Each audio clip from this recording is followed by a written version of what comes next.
Morning, members, and welcome to this meeting of the Education and Learning Committee. Tracy has succeeded in our two missions to make the room a bit warmer this time, a bit less chilly than last time, and we've got lunch prepared for later in the day, so that's good. This meeting has been live streamed and recorded and will be made available for viewing through our council website. If you're participating remotely, please follow the good practice guidance. Mute microphones, switch off your video. Writing, speak in the Teams chat function when you want to contribute. If you're in the hall, you can do this on your iPhone or iPad. Please don't repeat contributions already made by other members. No material should be posted in the chat function if it's intended as part of the discussion. The usual standing orders apply, including that any votes will be undertaken by a roll call.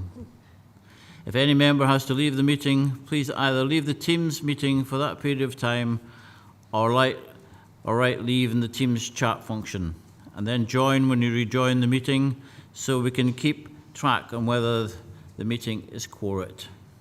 All members should speak clearly and directly into the microphone when making the contributions and when referring to reports. Please provide reference to the relevant page and paragraph to allow everyone to follow. Please focus contributions on areas where a clarification is required or to propose an alternative to a recommendation. There are two interpreters online with council to support council generally. If they do require a break, then please let us know. Okay. We're now on to the Sedran apologies and Chair's approval of members' remote participation. Tracy, can you provide the Sedran indicating who is participating remotely and any apologies? Thank you, Chair. Good morning, members. We've got 24 members present in total, 12 present in person at Council HQ, being the Chair, the Vice Chair, Councillor Little, Councillor Lowe, Councillor Scobie, Councillor Stevenson, Councillor Stitt, Councillor Wilson, Councillor Wood, Julie Irvin, and our two youth reps, Finlay Anderson and Thomas Payne.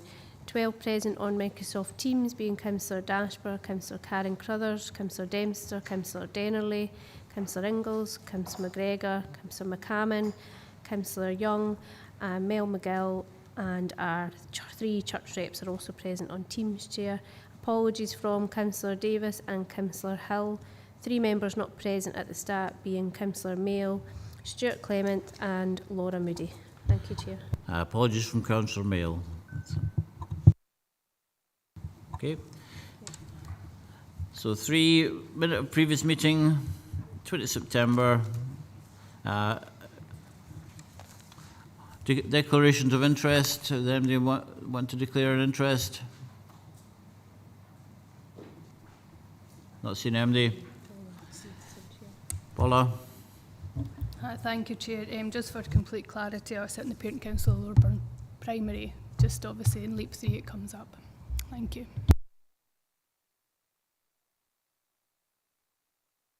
1 to 3 minutes of previous meeting. The members approve the minutes. Okay, seeing general agreement on those. Thank you. 4, Director's 6-month assessment. 1st April 22 to 30, September 22 of Education and Learning Business Plan 2019 to 23 performance report by Director Skills, Education and Learning. The last meeting we agreed that the end of year performance report, which we debated at length, but due to the scheduling cycle, we will bring the 6-monthly update to committee today. Well, as we know, most of the key information on pupil progress is only assessed annually and therefore does not feature in this report. Jim Brown and Alistair Young are available to assist members on any questions on the report.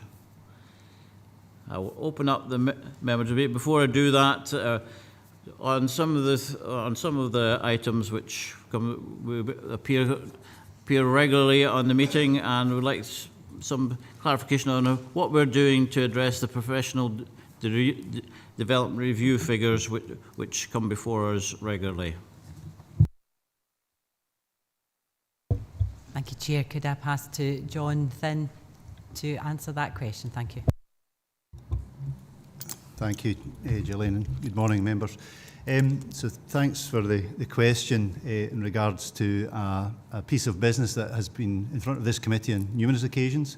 And it's not that we're ignoring it, we're very much focusing on this as a key aspect of our delivery in terms of the reporting of professional development and reviews for non-teaching staff and professional review and development for teaching staff. This is simply a reporting issue. It's in terms of the information that comes out of the system, but we are very confident that PRDs and PDRs are actually occurring in our schools. I have been in contact again with the Head of Organisational Development and Human Resources, People and Transformation, Head of Service, to ensure that this is a piece of work that we'll pick up together to look at the systems in order that that information can come before members that is more accurate than the current information that's been reported. Thank you. Yeah, thanks, John, for that. We are actively looking to make sure that this report actually reflects what's happening in schools. I've got Councillor. Thank you, Chair. I'm referring to page 37 under the risk. The risk factors, it said, and the way we are. And it's really to do with additional support needs and those kids who are on the autistic spectrum. I did ask at the last meeting the question of Darren Little, and with Darren Little's assistance, I managed to get the figures, and the figures are quite startling in terms of the time that kids wait, school children wait for assessment and diagnosis. There are 3 pathways, but it's the numbers, and I can provide the Education Committee or Council with the figures that I got returned to me by the National Health Service. But it's that managing that stakeholder expectation, and for us to have an understanding and to see what development is doing. Some kids are waiting as much as 2 and more years for that assessment.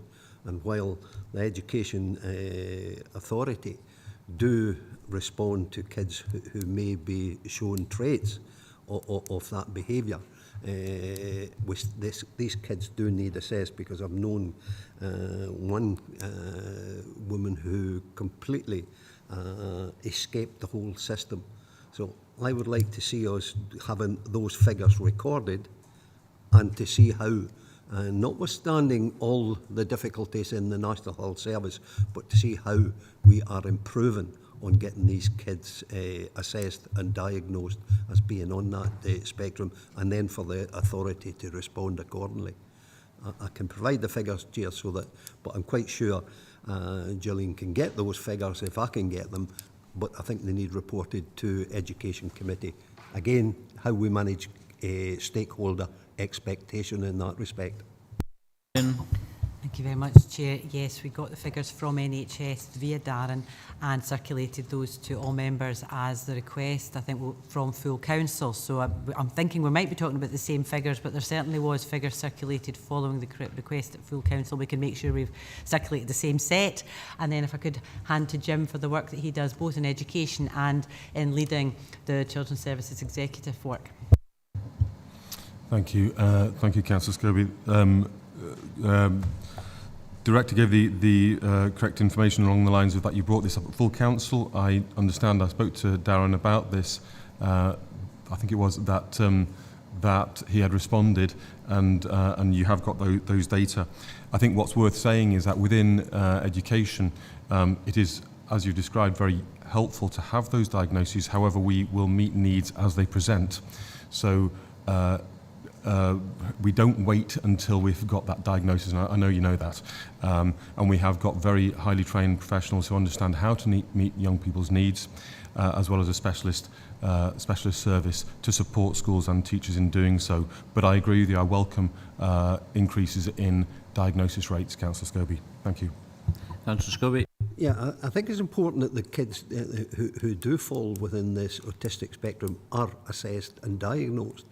As I say, I know of one, and I took up that young lady's case. She slipped through the net, but she's now on medication that is able to support her autistic behaviour. and it gave her great relief. Equally, when we're dealing with kids, if there is medication available, then that may help that young kid go through school. So while we recognise as soon as a kid is shown any kind of trait or that behaviour, it's good that they get that assessment and they get it as quickly as possible. But we need to keep an eye on terms of the figures in each of the pathways. And that's the point I'm making.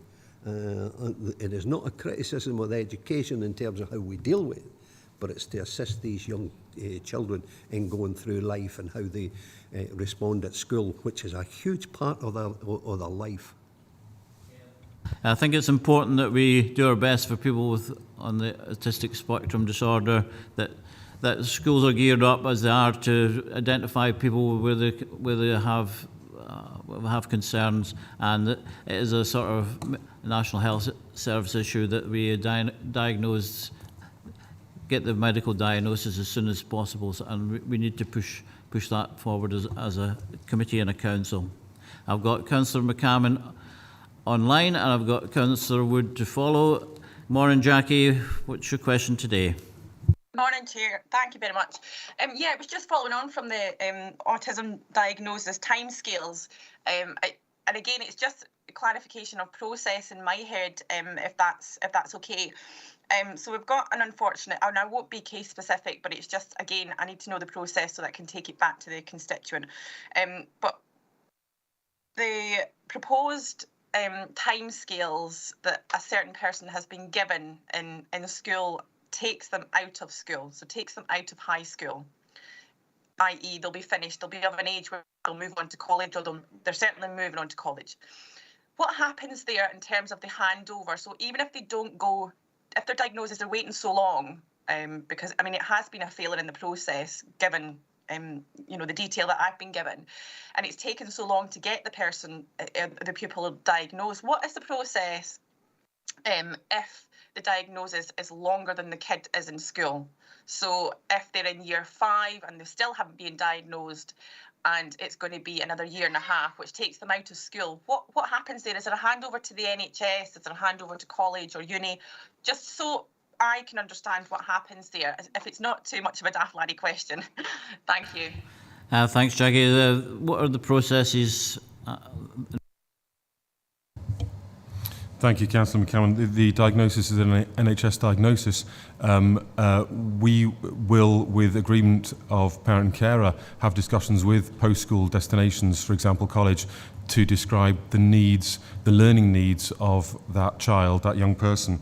But the diagnosis then sits with the NHS, and that doesn't change dependent on where that young person is receiving their education.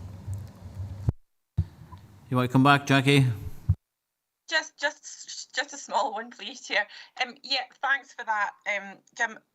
So what would happen, again, I think I know the answer, but what would happen if the kid or the child or the pupil doesn't go on to further education and they go into employment? Are they left to struggle, or will that be the NHS's responsibility to continue that on? That's correct, Councillor McCammon.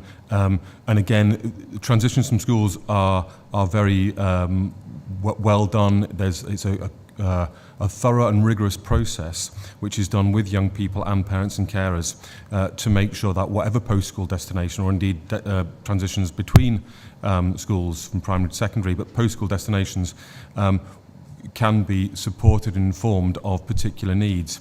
But back to the point of the diagnosis itself is a matter for the NHS, and that shouldn't change irrespective of where that post-school destination would be. Thanks, Jim. I think obviously that although there's no diagnosis in place, we have a duty as an education authority to meet children's needs. Is your question on autism, Andrew Wood? I'll come to you after George Jimison has contributed to that debate. Yeah, that's a really good point that Jackie's bringing up.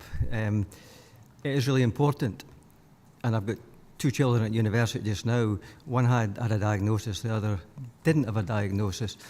My boy who'd had a diagnosis has had fantastic support because he got Asperger's, and there was Asperger's support and university support paid for by the university. we found that out ourselves. My daughter didn't have a diagnosis, but as you know, Jim, she had severe OCD, but she now has a diagnosis, but in her first year she was forgotten and she had a breakdown.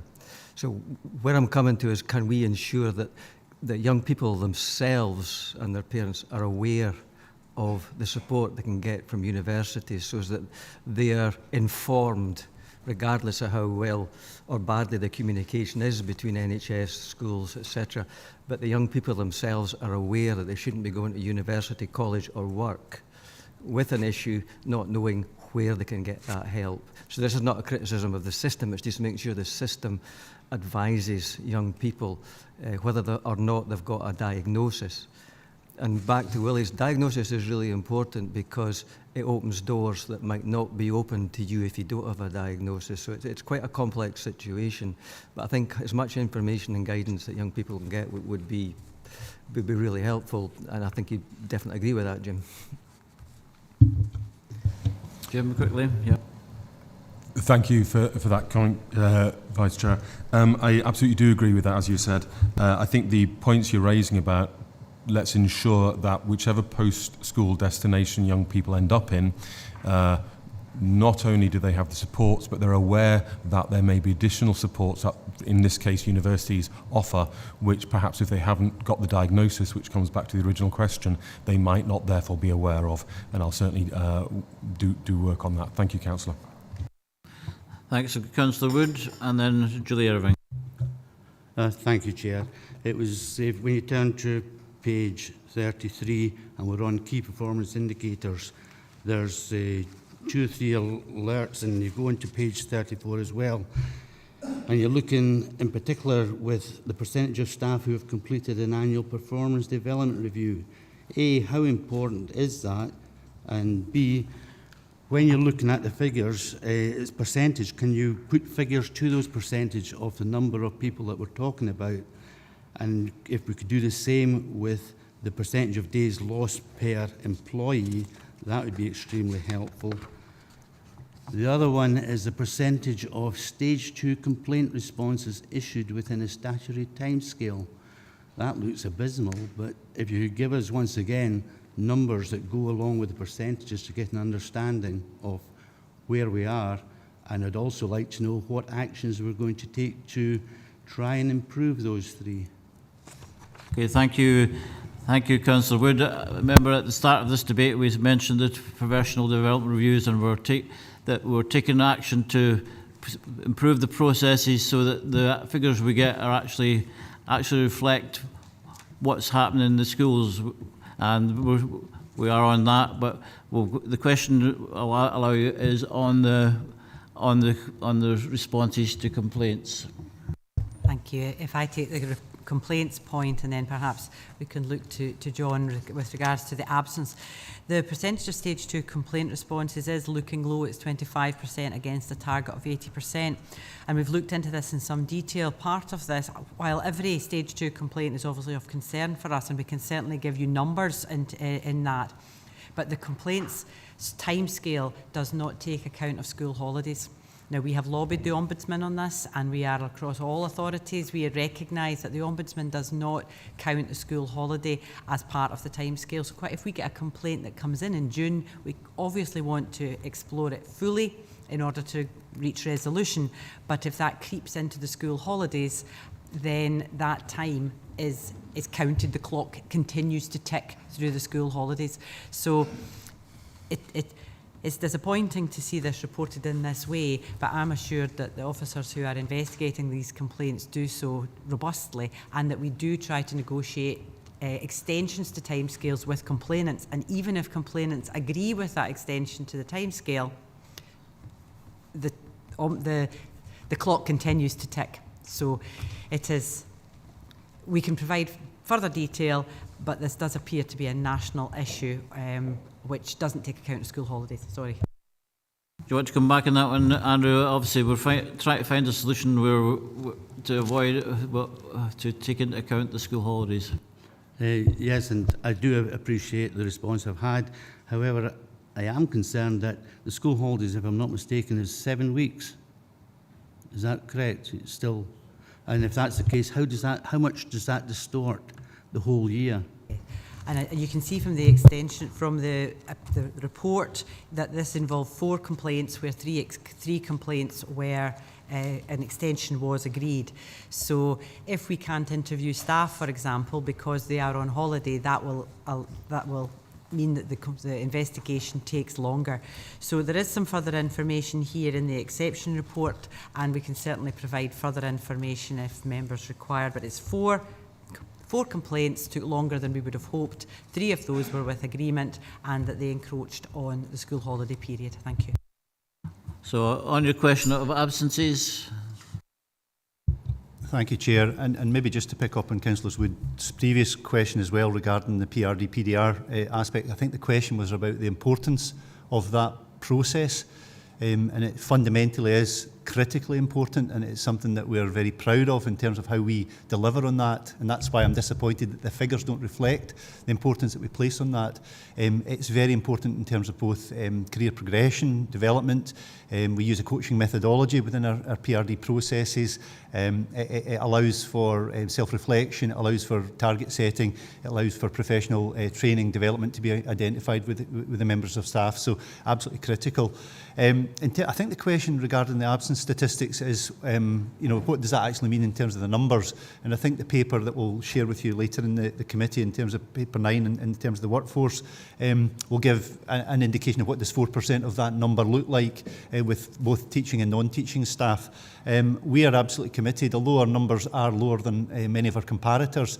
We're not complacent, and we've currently got resource allocated directly post-COVID to focus on our absence statistics first of all, but more importantly ensuring that the supports are put in place for staff who are absent from work, to ensure that we can support them back to the workplace as best we possibly can. So I'm confident that the work we're doing in that, we're analysing the stats at the moment, I suppose. We're looking at the reasons, we're looking at those longer term absences and how can we support those individuals back to the workplace. But then it's about trying to support the individuals through a better work-life balance, making sure the appropriate supports are in place for those staff to access mental health support, for example, any other sort of areas of business that staff are telling us they just don't know where to go for some of that help and that support. So we're looking at all of that in the round, and I'm confident, I wouldn't say certain, but I'm confident that that will continue to support our absence statistics, and that should be a reducing number as we continue to report this back to this committee. Thank you. And just to seek clarification that you definitely have the resources to get or to make a positive impact on those figures. That's a difficult question because we don't know what we don't know, but we're working with what we've got at the moment, and we've got a plan in place to try and address those absences as we currently stand. We've got 114 schools across the piece. Schools have got different levels of absence within their establishments, but we're working through scoping the issue at the moment and then taking actions to address those issues as we find them. Thank you. thank you, Julie Irwin. Thank you, Chair. It was a question about the failure to meet the statutory duty to deliver education and the stakeholder expectations. It's that same question. It's the fact that the mitigation that's being put in place, we are still within the red risk zone. So even with targeted mitigation, the impact we're having isn't going to meet the targets set. So I just wondered what further work is being done on that. Thank you. Thank you. Yes, thank you for that question. Absolutely right. And what I propose to do is to bring a deep dive into that data to have a look at the detail of why that is still sitting there. So thank you very much for the question, and I'll bring that information to a subsequent committee. Thank you. Councillor Lowe. Thank you, Chair. It's a question on page 36 on the risks, the over-reliance on supply staff. I'm just wondering, I've been a supply teacher myself, that's what I did when I first came to Scotland. Do those staff receive continuing training in the same way that a teacher in post regularly receives, so that they're aware of all our policies and where we are at in Dumfries and Galloway? Jonathan. Thank you, Councillor Lowe. Yes, I think there's always the risk that that group of staff are the forgotten group, but with the introduction of professional update in 2014 across Scotland, there is now a requirement that those staff engage in professional learning appropriate to their circumstances. Clearly, some supply staff are looking for work for 5 days a week and others perhaps 1 day a month. So to try and capture that breadth of supply staff can be quite challenging. But what we do at interview process is we offer a professional reviewer for those individuals to ensure that they've got a contact name and suitably experienced individual who they can engage with in terms of professional discussion, professional review and development, and indeed identification of professional learning targets. We have got an open system to allow professional development activities to take place through our GLOW platform, and obviously there are also opportunities both within our South West Collaborative approach in terms of professional learning opportunities and nationally through Education Scotland. So there's a breadth of opportunities, offers out there for staff that are on the supply list. Thank you. Okay with that, Councillor Rowe? We'll go to the recommendations. Members are asked to review the 6-month summary of performance for the Education and Learning Business Plan for the period 1st April 2022 to 30th September, which includes the performance information on health and safety and the management of the risks within the services risk register. Happy with that one? Could I just seek clarification on that one and the questions that were asked extensively in terms of the risk register and autism? Can we have included in the reports, the annual reports or 6-monthly reports, the figures and how we are monitoring and improving on the time that people wait, kids wait for that, to be included in the report? Certainly we review the risk register on a quarterly basis, and I know that Jim had offered to bring, as part of the Support and Learners paper that's coming to committee in the new year, a deeper dive, a more fulsome analysis of that risk, and I take your point around including those figures in that paper. Thanks, Jim. Okay, get the thumbs up from Councillor Scobie. So we've reviewed item 1. 2, we've scrutinised. Somebody else went in. Thank you, Chair. It's also just on what Councillor Scobie was saying. Will we also get an understanding of the figures that the Scottish Government to mitigate against financial sanctions and reduction in teacher numbers? Financial sanctions. Perhaps we could pick that up at the next item with a financial item. We don't, as far as I'm aware, we have not had any detail on financial sanctions, but we obviously, as a risk, we are aware of that and we keep it under review, but Colin may have further information, or he may not, but he'll tell us at the next item. Thank you. Scrutinise the exception reporting and consider whether actions proposed are adequate to improve performance and future monitoring areas which have not met the target. I think we've done that. And 3, agree the proposed amendments to the project as set out in Appendix 3. Happy with that? Yeah, okay. So we'll go on to item 5, Education Learning Revenue Budget. A good news story. This report sets out the budget position at this point in the financial year. Colin Pentland is here to assist members on any questions. And Tad, Colin, before we, about sanctions or? Yes, Stuart. Currently, I'm not aware of any sanctions that have been passed through, anything to do with teaching numbers. Obviously, key factor for the settlement is generally based on the number of pupils we have in schools. So that will probably come through the settlement that's coming through the 15th as we get on December for next financial year, taking the statistics that we have provided and other schools have provided. However, for any sanctions related to teacher numbers and pupil-teacher ratios, we've not had any communication at this point in time. Thank you. Okay, any further questions on that? Councillor Scobie's got his first hand up first. Yeah, Chair, just seeking clarification. I'm looking at page 56, 3.9. The service has allocated resources to support the following additional costs over the 22-23 financial year. And then I'm trying to equate that to the table on page 59 that refers to supporting learners going from the 21-22 outturn right through. is this additional £370,000, where is it in terms of, or is it included in those figures? Yep, certainly I can answer that question.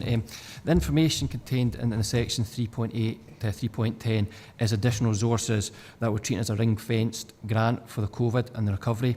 With regards to the appendix, clearly focus on just the recurring budget that's available to run the schools in normal day-to-day business. So that 2.2 million we've got in that table under 3.9 is additional to what's included in the appendix on the 17 million that we've got available for this year. So in theory, the total resources available for education would be 159 million this year, which is 2 million greater than the 157 million that's in the appendix. I hope that assists. Could I come back, Chair? You wish to come back? Please, because grateful for that clarification. But it begs the question then, if that's coming from COVID funding, is it a recurring additional expenditure in future years, given what additional support needs that we've recognised in this year? Happy to come in that one, Chair. The 2.2 million is not recurring. It's the one-off money that was provided additionality for COVID recovery to assist with, for example, enhanced clean arrangements we've got, the enhancement of services required, and with certain stipulations provided to the council on what could be spent on, but then it was up to the management team as well to decide how best utilisation of those resources to meet the needs of the schools and the requirement, but it is only short-term, one-off money, non-recurring. Thank you very much. I've got Councillor John Young online. Good morning. Thank you, Chair.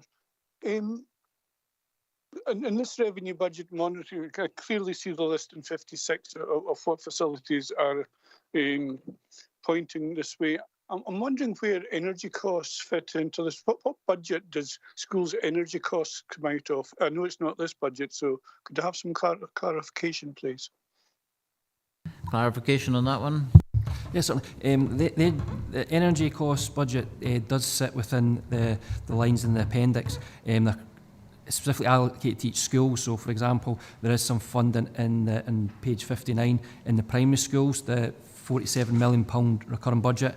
There's an element in there. There's also an element in the secondary schools line as well of the 52 million. So the budgets are included in there and as part of the resources that are reported by Education and Learning Committee. Does that clear things up, John? It does slightly. Thank you, Chair. Can I ask a further question? Does each school therefore have a responsibility for its own energy budget, or is that managed externally? Yeah, Colin?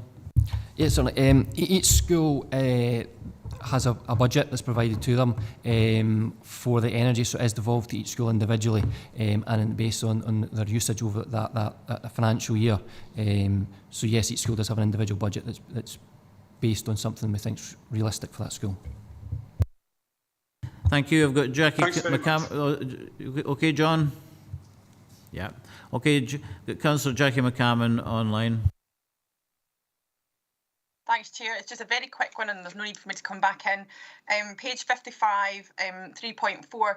Gillian, at the last Education Committee, I asked for a breakdown of Ward 1 and Ward 2 PEF funding. I've still not received it, so could I ask that is sent over as soon as possible? Thank you. Absolutely. Apologies for that, Councillor McCammon. We can certainly identify the school-by-school breakdown for PEF. It's public information and we'll get that aggregated for Ward 1 and Ward 2. Thank you. Okay, happy with that, Jackie? Yes, thanks, Chair. I've got Councillor Stevenson. Thank you, Chair. Just on the back of the energy bills for the school, some parents are concerned that the Economy and Resources Committee agreed to reduce the internal temperature of some schools. Can we just clarify that the head teachers have the right to turn it up if they feel that it's too cold for the children to learn? Thank you. Lauren's got an answer to that. Thank you, Chair. Just to confirm, so through Economy and Resources, the agreement was given that there would be a minimum of 18 in some schools that they have the infrastructure and the ability to control that, others don't. So there's going to be a real mix across the board. Some schools also have the ability to adjust that from a local position, and they don't have the building management system that's managed centrally. Where we've looked at this to give a degree of flexibility is absolutely around learning centres and nurseries. If there are, for example, any medical reasons and exceptions to the rule, we will look at those on an individual basis. But the target is being set to 18 as closely as we can get it, but it may well fluctuate either side of that. Yeah, Chair, it's just, you know, to reassure parents and teachers, I suppose it's their working environment that, in actual fact, you know, we're not saying it has to be 18 consistently. Thank you. But, Councillor Ingalls and then Councillor Scobie is waiting to after that. Councillor Ingalls. Thank you, Chair. Good morning. It's a question on energy costs at schools. I'm aware that the Douglas Yurt's got the photovoltaic panels on the roof, and 50% of what it generates gets fed back into the grid, according to a recent report. I'm just wondering where the funding that comes in for that goes. Does it get paid back into the school budget? Does the school get money back? My understanding is that the energy budget, whilst it sits within education, there's no savings or costs associated with the devolved budget at a school level. They have a target that they're looking towards using within a facility. So any burden, any increase on energy costs aren't removed from the DSM. Conversely, any income generation through solar PVs or any other means don't go to the school either. So it's a cost neutral position from the school's point of view, but it's managed centrally as a school's budget overall. It's the solar PVs and renewable energies is something that actually is touched on later on in the asset class paper, but we're looking to review all of our schools from an energy performance perspective to have an assessment carried out across them just to see whether there are potential energy saving opportunities or any future energy production opportunities as well. So I think this topic will come back to the table at a future date. Does that answer your question, David? Thank you, Chair. Yeah, thank you. I've got Councillor Scobie maybe coming in the previous.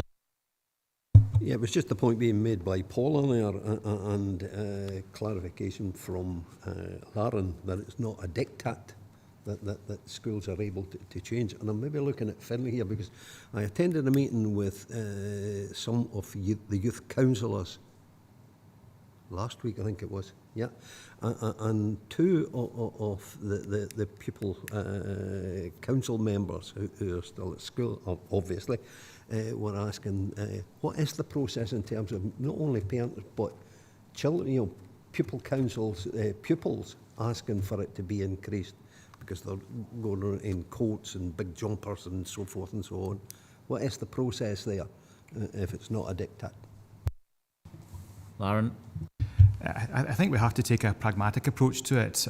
Some schools will be better insulated than others. Some children will be more accustomed to the different temperatures. And I think, you know, there has to be a pragmatic approach where the head teacher can look at this and say, listen, this is an uncomfortable environment to be in just now.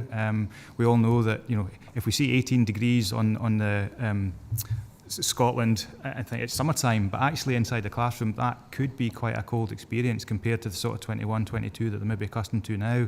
So we need to be able to adjust to that, we need to be able to adapt, and the target will always be absolutely to try and reduce the costs associated with it. Absolutely, that's the key driver behind this, but we need to be able to make sure that it's not impacting on the learning and teaching that takes place within the different environments.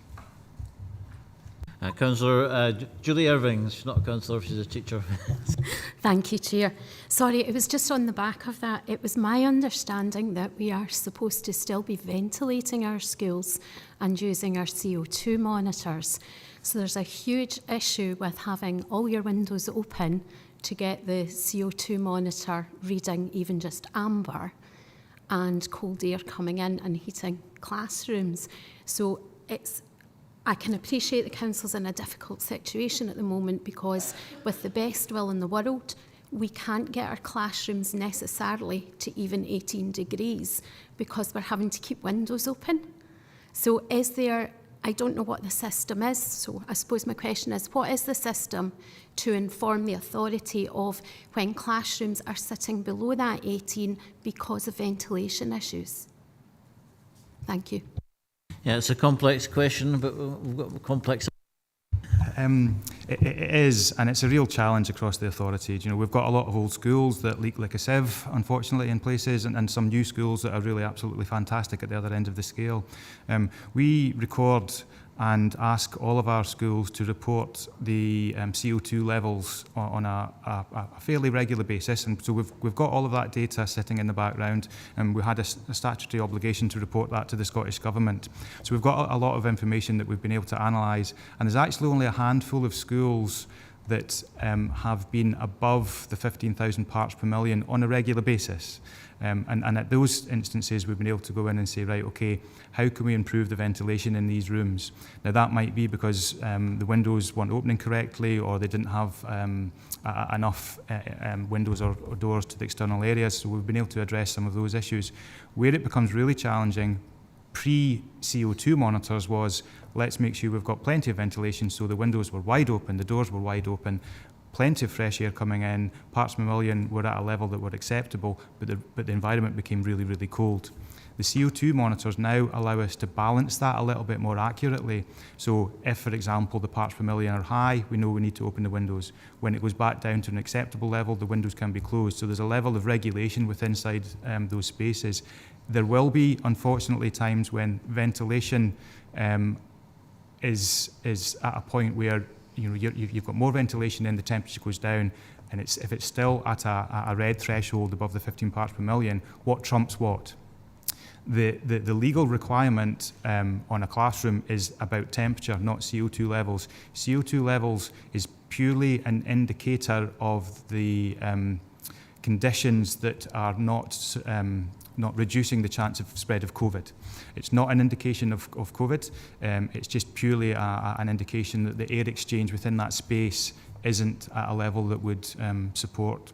So my advice to schools would always be that the level of temperature is the thing that would trump everything else in there. However, if it's still around ventilation, they should report that through the Repairs Help Desk or come to myself and my colleagues, and we would look at a localised solution there potentially. Just a follow-up question from the chair. Obviously, it's a complex situation. Are there other technologies available in the schools where we're having the problems? Thank you, Chair. I think what we're seeing nationally is a move towards smarter buildings that can self-regulate, not just purely on temperature, but they're looking at humidity, they're looking at CO2 levels, they're looking at quite an intelligent data gathering automated system in the background. Now, it will take a while to get there across the whole authority. I think as we move forward through this, COVID isn't disappearing. It's something that we always have to be mindful of, and the CO2 monitors are things that will stay within schools forever onwards now, whether that's a desktop mobile device or whether that's built into the infrastructure or not. As I say, it's not something that's going to disappear, and it's something that as we move forward we just need to be mindful of in terms of making sure we create the best environments for all of our youngsters. Do you want to come back, Julie, on that? Yes, thank you. How confident are you that the figures you're getting about your CO2 reports are accurate? I suppose it's the old adage, it's, the data that's coming in gives us the information that we see in front of us, and reviewing that, I can name the 5 schools that had high CO2 levels on a regular basis. If that's different, I'm absolutely quite happy to have a conversation around that, because we would want to know that detail so that we can go to these schools and see just exactly why the CO2 levels are high. As I say, it's a handful of schools that we've seen, but if you're aware of any others, please let me know and we can look at those. Sorry, Lauren, I'll speak to you after the meeting. Thanks. Thank you. I don't see anybody else wishing to speak, so we'll go to the recommendations. Members are asked to note that based on the Q2 monetary position, it is estimated that education and learning will return in a breakdown position as detailed in the appendix by the end of the financial year. I think we can know that. And we're on to Item 6, property building, school asset class update, report by Director of Schools, Education and Learning. Lauren is still in the chair there to assist us with any questions. So I'll open this item up to debate. We've got Councillor Wood in the room. Thank you, Chair. Having read this report, I do take exception with one part of it, where it's 3.3.2, the rolling programme of sports pitches, and 3.7, secondary sport pitch provision. To find Wallace Hall at the bottom of the league insofar as that they claim their pitches are top-notch and fit for purpose, I fear I have to disagree. And if we look at 3.7.5, there is a statement there which does suggest there is slightly unique position that the school's in. I would say that's an underestimation of the situation. I would suggest that there is a major and in fact exceptional circumstances. Nobody wants to be seen to be queue jumping, but Wallace Hall, to give you some background, is a PPP school. There were serious issues with the contract. The school was completed in January 2010. The first complaint started in October of 2011. Colin Grant, at the time, who was the director, was made fully aware of the situation. I have correspondence here from Mark Bailey, from Paul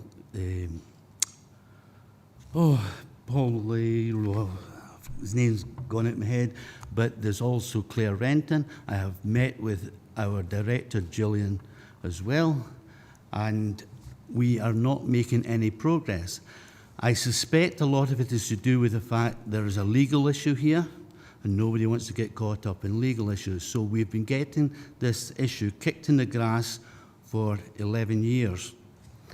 So it's not that we've come up with a sudden, oh, we want to get our pitches sorted. We have 2 pitches that are flood bound for approximately 8 months of the year. The 4 months that they are free to use, and that's during the summer, of course we lose a month due to school holidays. We also have to remember that these pitches were community pitches, not just school pitches, and the community is also up in arms. I get regular complaints from the Community Council. I get complaints, continued pressure from the Parent Council as well, as to why the Council will not take action. The unique situation we have is that the contract, I understand, started with Amy, then it moved on to the E4D&G as the contractors. They do all the surface preparation work. However, the council's not allowed to break through the surface. It is D4D&G that will have to undertake any repairs to the pitch, is our understanding. They've come up with fantastic figures of approximately 300 to 350,000 to repair these pitches. Now, my contracting business, part of it is land drainage. I would have to say I would do it for a fraction of that, but we're not on the council register, nor would I want to be. But anyway, the gist of it is that we have a situation whereby during the 8 months that they're waterlogged, nobody can play on these fields. And I would very much hope that instead of being at the bottom of the list, we can see some way of bringing it forward to the fore and being very much a priority. As I say, this has been going on for 11 years. It's not something new. I have also a detailed report from the civil engineers, I should say, of E4D&G. I don't know why they call themselves this, but anyway. So we have a fully detailed report saying that these pitches are not fit for purpose. It has identified where the drains are. There's none of this in this report showing any of the pitches for the other schools with such a detailed report as I hold here.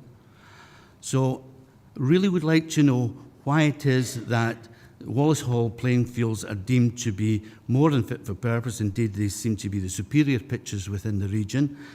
And if members of this committee are like-minded, I hope they'll support me in trying to find a resolution to resolving this situation, because it can't continue to go on the way it's going on. They've also got a third pitch that has been supposedly repaired. It is now starting to fail. It was done with slit drainage using sands and cutting through the ground, putting sand in above drains. So as I say, it is failing. So they're going to have 3 pitches shortly that they cannot use within the 8 months. I'll bring in Lauren Force now. You've spoken eloquently and at length, which I'm quite happy to let you do. And Lauren maybe have some answers for you. Thank you, Chair, and thank you, Councillor Wood, for your questions. I guess that the starting point is that absolutely there is a huge level of background behind the issues and challenges at Wallace Hall Academy, and I do recognise that. I think it's also important to reflect on the PPP contract in terms of the timescales and the length of time that that's been in place, and to go back through that is absolutely something that could be considered. However, contractually all of that was put in place. I'm guessing with the schools opening in 2010, they were maybe signed off in terms of detail in 2007-ish. I think what we need to do is look at the position just now in front of us, and I think what this report has done, rightly or wrongly, has looked at a baseline, a single point in time when all the pitches were measured against the same criteria across a period of about a fortnight. So absolutely, it may not pick up on all of the flooding issues at Wallace Hall's pitches, but conversely, it wouldn't pick up on any others at that point in time. So it's measured across a significant number of areas, one of which is infiltration, which is really about the drainage side of it. There are other things in there that I don't think are relative and important in terms of deciding where investment should go, like the line marking. That's within the gift of the council to control that. The length of the grass, the litter, these kind of bits and pieces. So they've been stripped out of it to try and bring the priority order or the running order of worst to best into something that's a fair and appropriate way to measure across them all. Now, we could look at this differently, and there is reference in the report that there may be other factors that we want to consider in this from a member's perspective, and there are absolutely things like the extracurricular use, the community use, the history, the background, the detail behind it. I think, however, to factor that into here, you have to ask that question of all of our schools, and you have to do that in a fair and concise and appropriate route. I think really that's something that members may want to debate and discuss and see if you would be willing to open that up. That will absolutely add additional time to the frame and how and where we can deliver all this through. I think what I'm keen to do is make sure that we have an agreed process, an agreed priority order, around where we invest first. The money is secure and safe within the asset class. We've got a pot of 200,000 a year allocated against this, and we'll use this for however long as we need to be able to get through all of the issues that are there. It's just landing on where do we start first and what do we agree is the appropriate criteria to use for that decision. You want to come back, Councillor Wood? Then I'll bring in Councillor Debs. Thank you, Chair. I really appreciate you allowing me coming back in. This report was actually compiled during the summer of the year. So therefore, how are you going to know the drainage system issues within all the fields throughout Dumfries and Galloway? You say it's a fair and forward-looking way of doing a report. I disagree with you. I think it is totally unfair. I think that, once again, unfortunately for Wallace Hall and Thornhill, they're being kicked into the long grass. The issue here is there's 300,000 in the pot. You know, as I've already said, 300,000 is what's required to put those pitches right if we have to go through the system that's presently in place. And I fully understand and I appreciate where you're coming from, in that with 300,000 you could probably do another 3 or 4 pitches elsewhere. But it cannot be correct and it cannot be fair when you've got Lockerbie, who's got 5 pitches, of which you've got 4 of them have to be put in place and put up to speed for an academy. That cannot be fair. I'm going to stop you there. You made your point well, but I'm going to bring in another councillor from your neck of the woods who might have a contribution to make before we get back to another response from Lauren. Thank you. Councillor Dempster. Thanks, Chair. Thankfully, Andrew and I don't come from the same neck of woods. He lives some 30 miles away and just about the right distance for him and me. I have a issue, though, a far more serious issue, and it's on page 62, 3.7, where it talks about secondary sports pitch provision. And Andrew's right when he refers to Annan having 5 pitches and Lockerbie having 4. And one of the schools, my word, was 1. No multi-use games area, no 3G pitch, 1 set of goal posts, and that particular element of the sports provision isn't addressed within this report. Andrew's right about Wallace Hall. I've met with Councillor Dykes, who's long gone. I've met with Councillor Matthew Ronnie, who's long gone.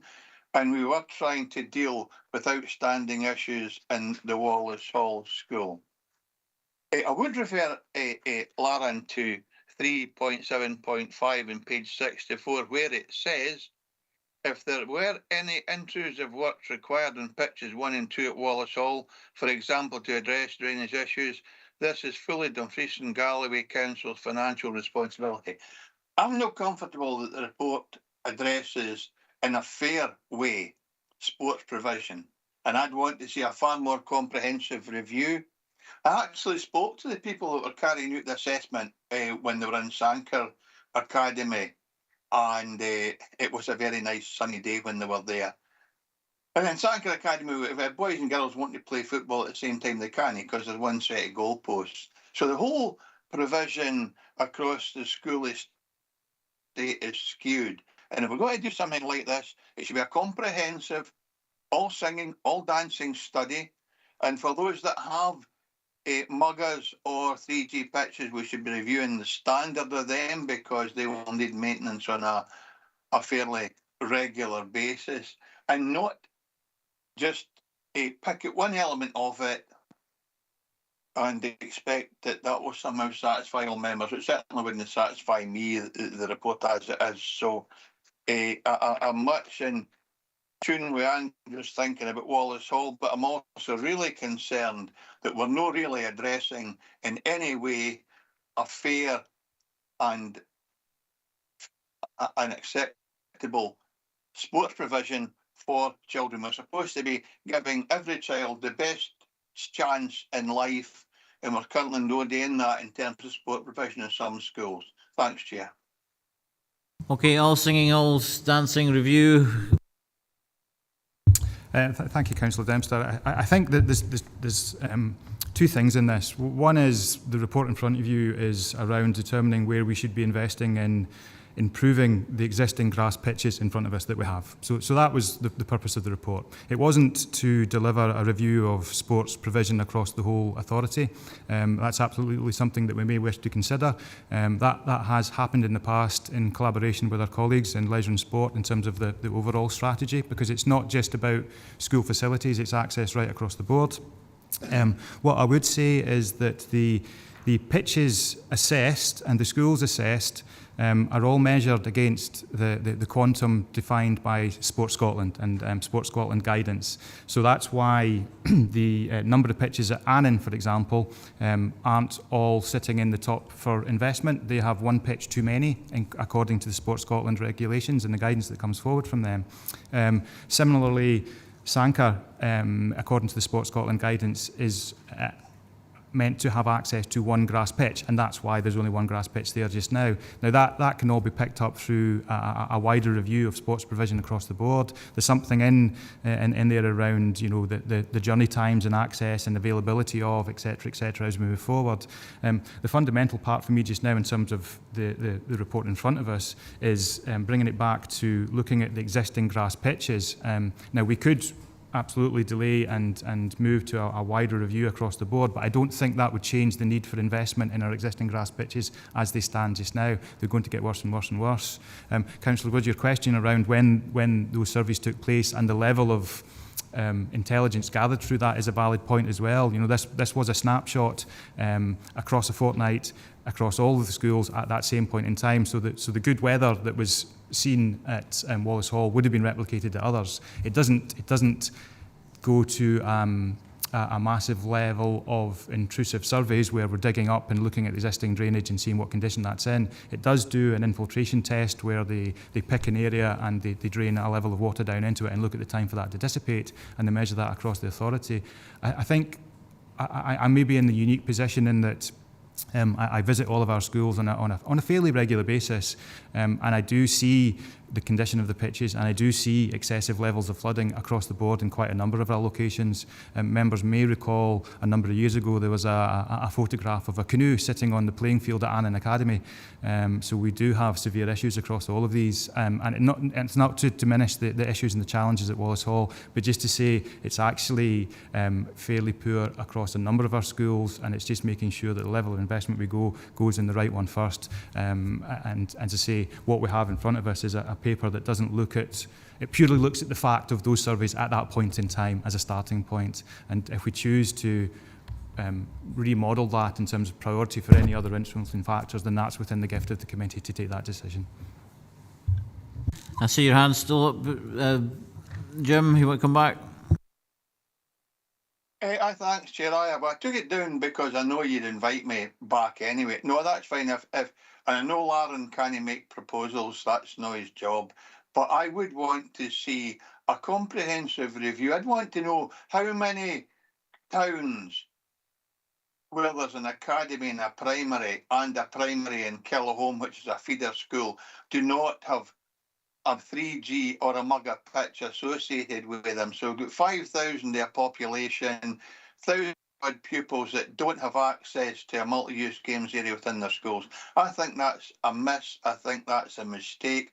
It's something we never tried to rectify, but I'm sure with member support will at least look at provision for all-weather surfaces, 3G or mugger, to at least members know which schools are well served and which are not. So with that, I'm content to allow other members to join in debate, and I'll wait and see what proposals come forward, Chair. Thank you. Yeah, what would be the manageable timescale for that, Aaron, if we were to do that? Thank you, Chair. There's not the information's there. You know, we know where these existing facilities are. It's not difficult to pull that in. I think what would be interesting is to look at the criteria for access to them, whether it's a community facility, whether it's a school facility, whether it's available after hours, etc., and what's an acceptable journey time. A lot of that's detailed within the Council Sports Strategy documentation, so it may exist already. So I would think we could bring something back to the January committee potentially, or maybe after then, around that detail. It exists already, so we can bring that fairly quickly. It was the decisions after that would be a little bit more involved. Yeah, we'll bring back a report then, Jim, on during the early part of 2023. We'll promise January, but we'll get back to it very soon. Okay. That's brilliant, Chair. Thank you so much. And I can tell you that there's been a survey conducted locally about how many community groups and football teams would use such facility.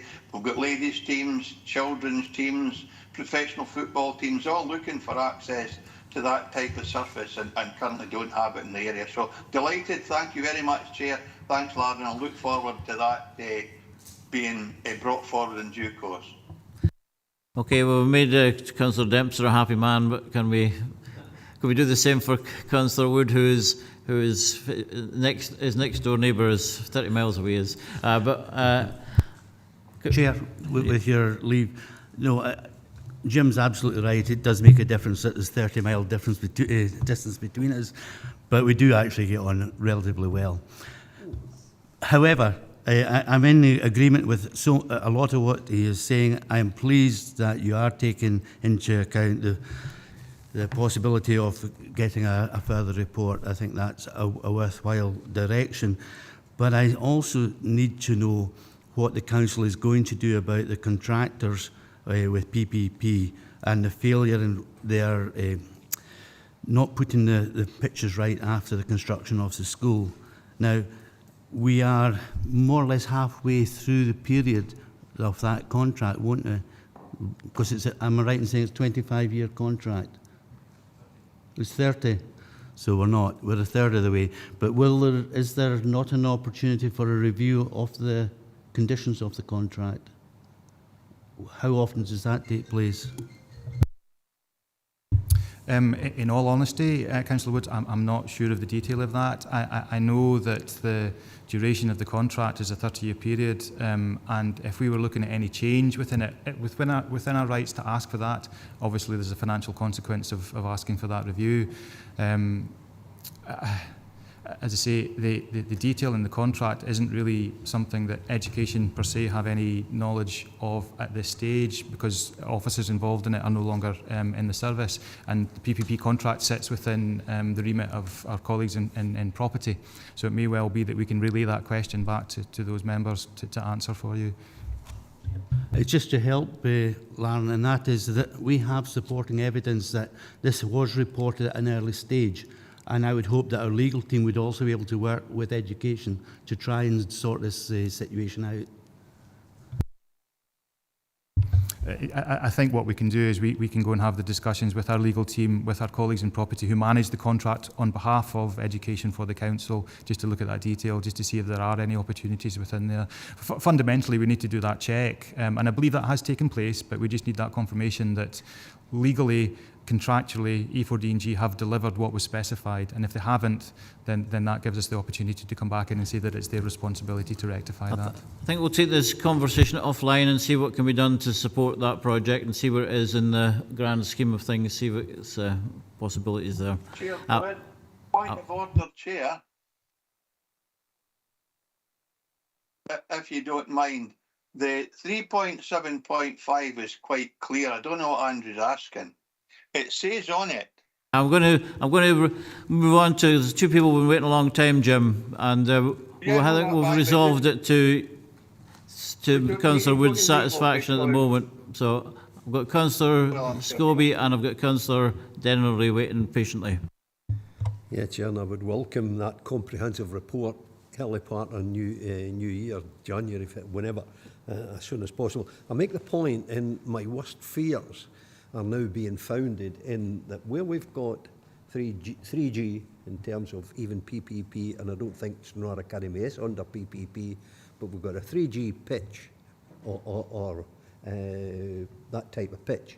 But it's the other muggers that have suffered in terms of their need for repair. And I'm referencing, in this case, Park School as an example, where that mugger is completely waterlogged.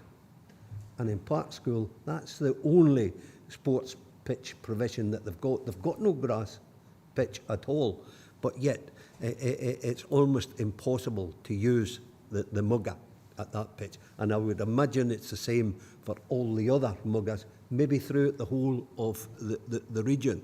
So we do need a comprehensive report in terms of how do we maintain these muggers.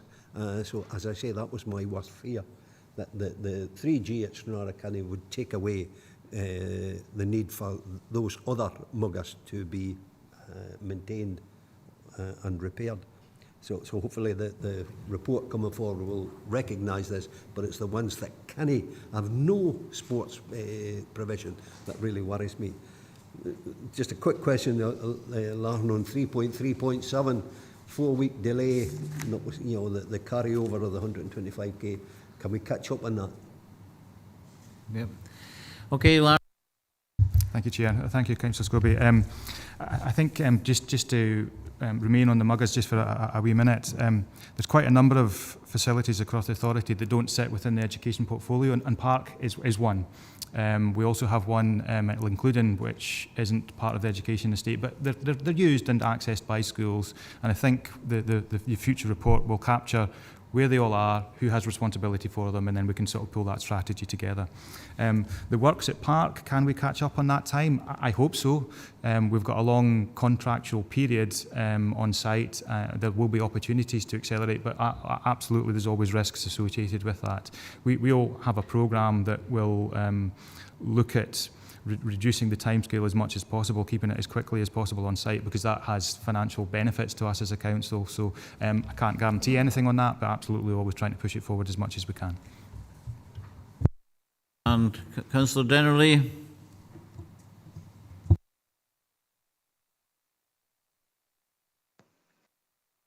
Thank you, Chair. I wanted to ask a question just to clarify something on page 6.1.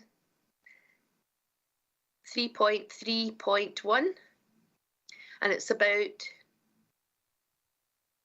Kirkcudbright Academy.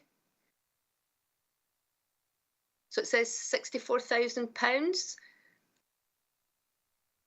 So can you explain what that's for? There's no kind of clarification on it. What the funding for that 64,000 is? Thank you. Clarification on £64,000 for Kirkcudbright. Thank you, Chair. Thank you, Councillor Dennerley. The £64,000 movement is part of what we call a technical classroom refurbishment. It doesn't mean technical classrooms, anything that's a practical space. So we're refurbishing the Home Economics Department at Kirkcudbright, and that's referenced on page 67 within the appendix number 1. It's a total project cost of around 260,000, but because the project's moved slightly, we're spending less this financial year. The project cost remains the same, so that's just why there's a negative value of 64,000. We're spending £64,000 less this financial year, but £64,000 more next financial year, just to deliver the project as it's agreed. So it's a sort of a transactional thing, Councillor Dennerley. You happy with that? Yeah. Thank you. Yep, Stan, thanks very much. Okay, thank you. I've got Councillor Dempster wanting to speak again. Just very briefly, Chair, and I don't want to waste your time, I don't want members' time. I just want clarity in what Lauren is being asked to do in legal terms, because going back to 3.7.5, it says clearly E4DG cuts the grass if there are any intrusive works required on pitches in Wallace Hall 1 and 2 to address drainage issues, etc. This is fully Dumfries and Galloway Council's financial responsibility. So I don't understand what it is we've asked Laran to do, because it is the council's responsibility what's required. Now, if he's going to establish more clearly what work's required, then that's fine. But I don't think we should be asking them to go to the AME or whoever the service provider is, E4D&G, because it's clearly in the report that it's not their responsibility, it's ours. Thanks, Chair. Aaron. Thank you, Chair. I think what I'd be looking to do, Councillor Dempster, is just bring you back the legal extract from the contract document that it spells it out exactly as it was written within the contract itself, just for members' awareness. Yeah. Thanks very much, Chair. As long as we're not going to make a financial decision until that information comes before us. Thank you. Okay, thank you, Councillor Dempster.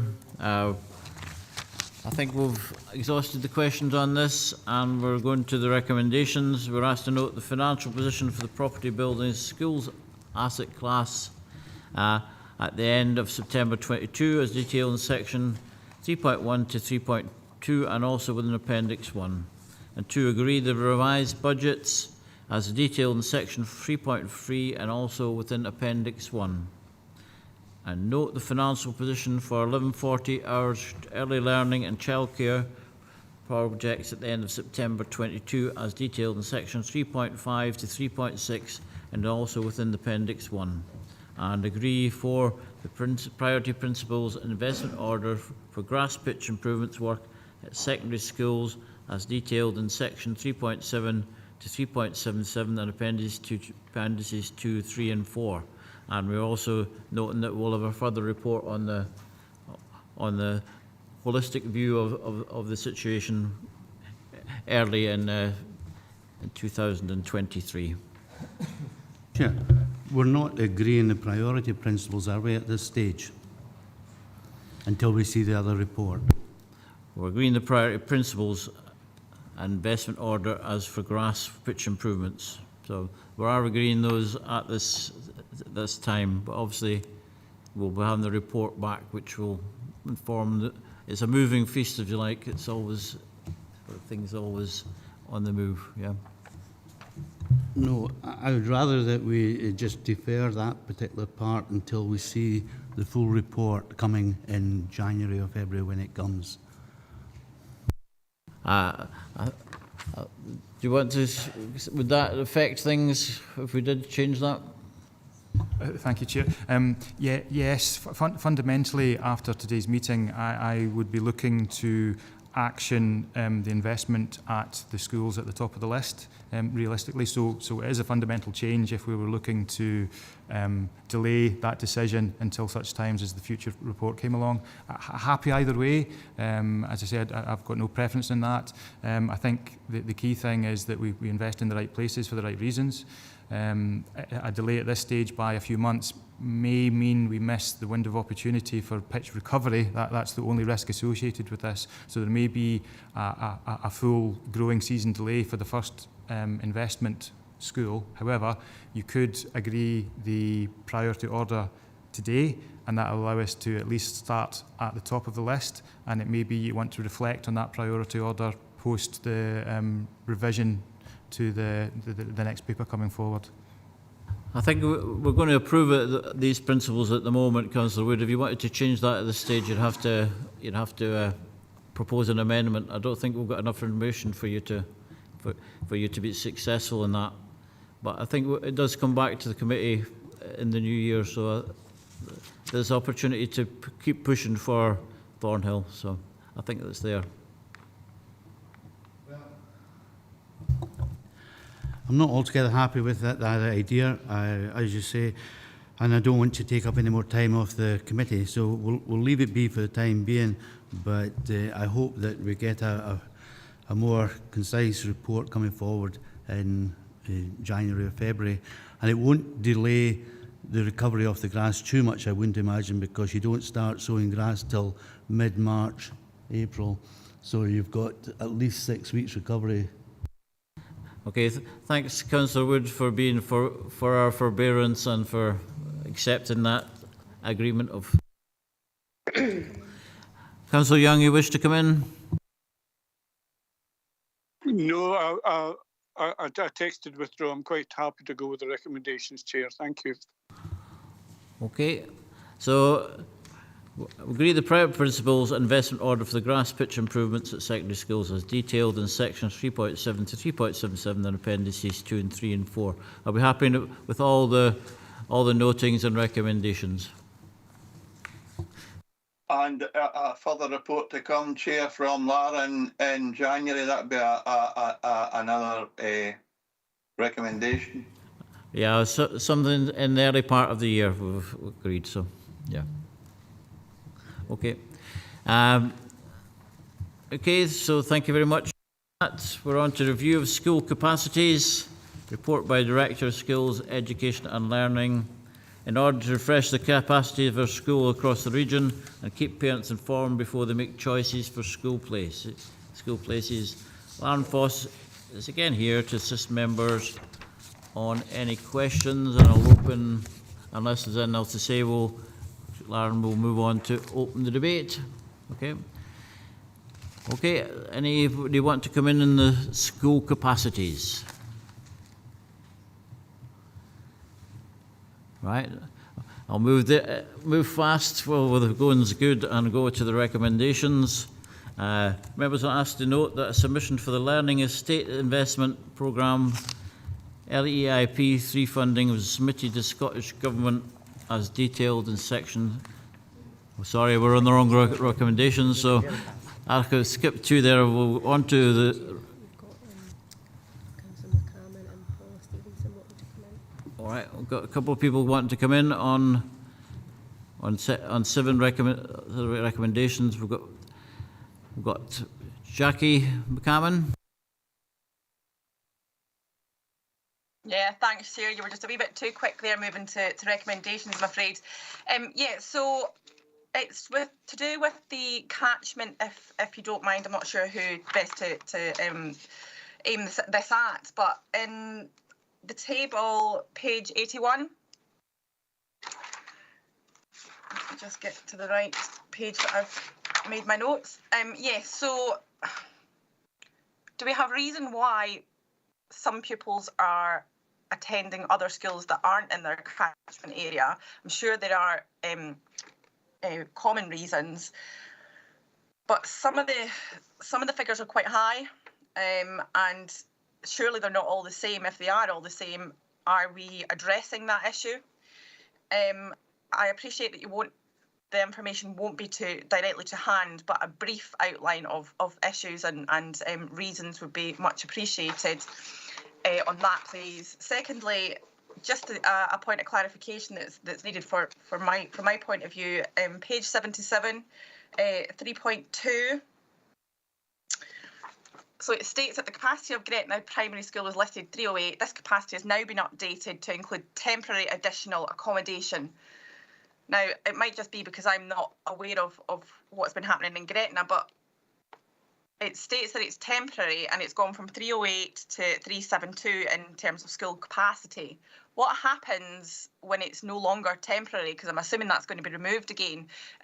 So I would just, again, it's maybe something I've missed along the line, but just a point of clarification on that, please, because what happens to the kids that are allocated to that temporary capacity? So those are just the 2 points from me, Chair. Thank you.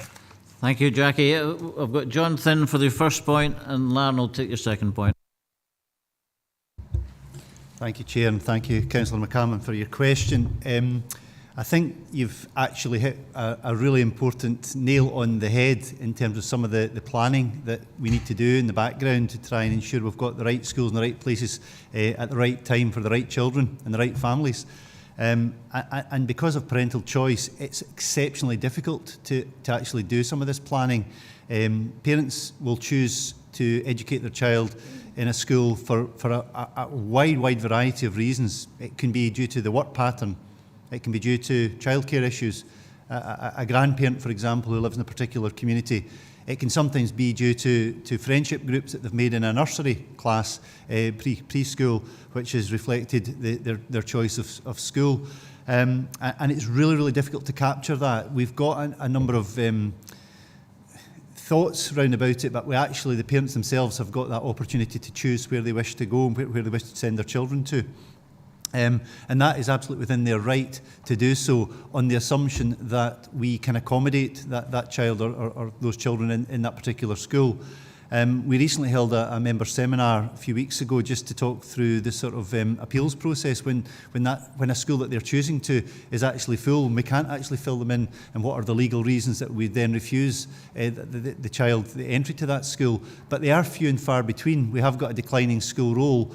And therefore, what happens is that parents do tend to choose where they wish to go to.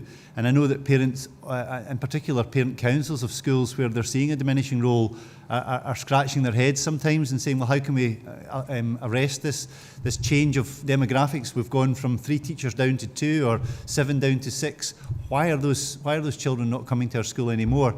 And sometimes it's due to parental choice because parents have made that choice to go somewhere else. So it's a wide variety of reasons, unfortunately, and it's really difficult to predict and track that to allow us to plan where we're putting our teachers, where we require those teachers, and indeed what our buildings, where we invest in those buildings that those children are going to go to. Thank you. You happy with that one, Jackie? Yeah, just one quick comment, please, Chair. I won't be long. Yeah, so I suppose my point in raising that was to ask if we were seeing a trend that for each school or a particular school there was a trend or a reason in particular that children were not attending a school in their catchment, that we are on that very quickly.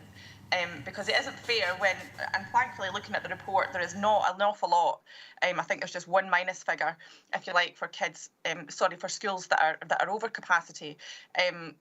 But you know, we don't want to be getting in the situation, I don't need to tell you this, John, where kids in the catchment area can't attend that school because there are kids that are not in the catchment area. So I'm sure that's not something new to you guys, but I'm just stating that fact. Also, so if we're noticing a trend for the same reason, for example, in a particular school, how quickly are we on that and reacting to it and finding a solution is what my point to that question was. I suppose I'm aware of all the other wide variety of reasons, but yes, if there's a trend, are we proactively looking to bucket, if you like? John? Yeah, thank you.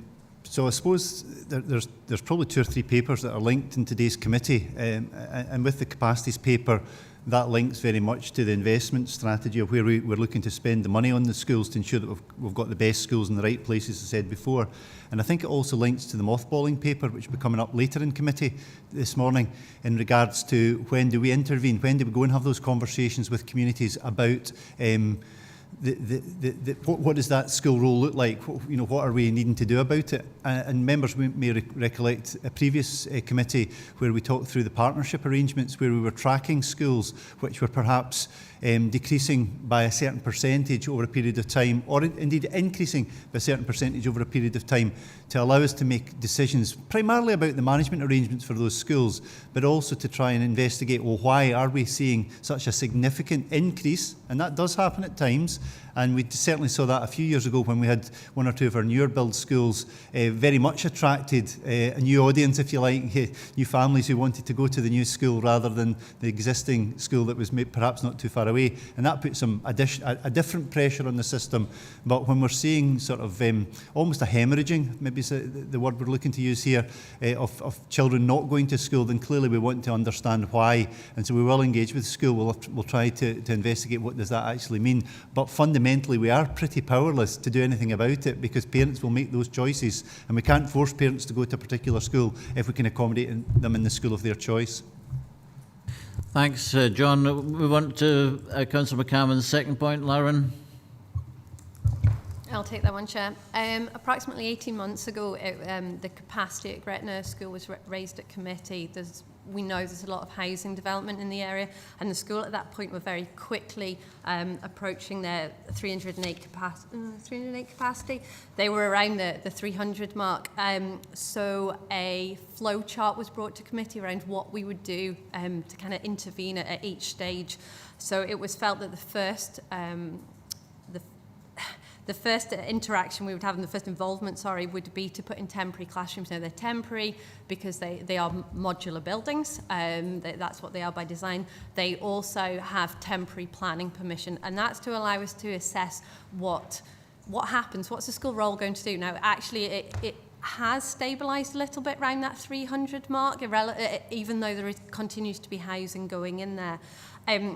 That flowchart does exist, and we can pull it from a previous committee, but thereafter there was, if they became full and we needed to go to further temporary classrooms, we could do that, but there came a point where we would exhaust the associated facilities at the school and we'd have to look at a more permanent solution.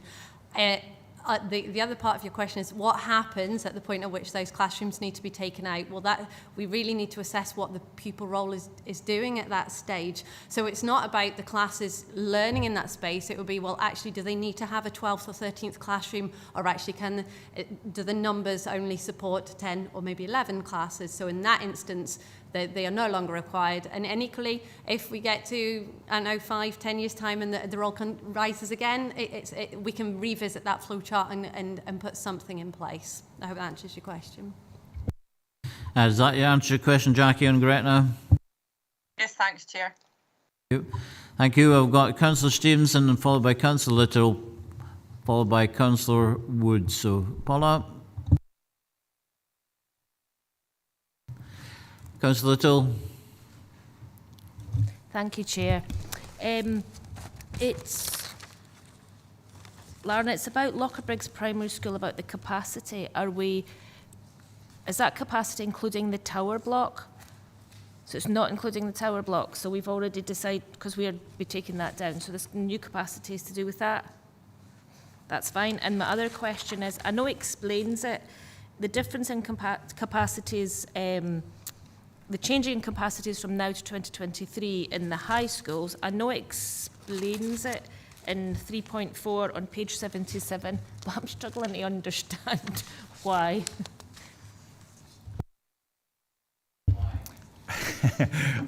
That's the age-old question, isn't it? I think what we've discovered when we've been assessing our secondary school capacities and the pressures put on secondary schools to be able to deliver all the subject choices is that from a timetabling point of view, the music, the drama and the business studies classes are configured in a practical nature. There's enough equipment for those number of children. But in our old calculation, we would say, well, you could have 30 children within there, so actually that room now is not very efficient. And that's not probably where we are in terms of what's happening on the ground. So this change reflects that, and it reflects the fact that in a secondary school, generally all of your practical classes are delivered in sets. Those sets move around the school, whether that's for a technical HE, art, music, drama. The difference is between the 20s and 30s, and it just brings it back to a common approach. What I would say is that reflecting on what we see nationally, our capacity calculations are quite strict in terms of numbers that of children that we put in schools. So we're not in a bad place by moving back down to this. It brings us not quite in line with the national average on in terms of the calculations, but it brings us back to something that's a lot more deliverable within schools. None of the schools, all of the secondary schools welcome the move. I would say we've had positive feedback from some and zero feedback from others, which you can assume is a positive. It aids their ability to be able to deliver the curricular choices across the school, so that's really the reason behind it. Just back in a little sec, just to say that's a fair piece of work that's been undertaken, just to make all those calculations. But no, welcome the answer, Lauren. Thank you. Thanks, Councillor Little. Councillor Wood. Thank you, Chair. It's just when we're looking at the page 81 and the chart there, where you're talking about the school rules census, and you've got current spaces, you've got catchment pupils, etc. When you're looking at the current spaces, is that taking into account the free spaces that we have to have within each school in case somebody from out with the area comes in, that they're able to go to that school? I guess the first thing to say is that the reserved spaces policy, that's obviously not applicable to every school.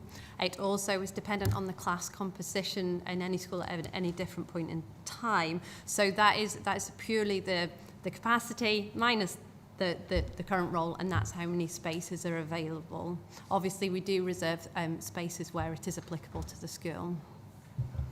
Chair, would it be possible to incorporate that at a later stage then, so that we get an idea of just how many reserved places there are for each school?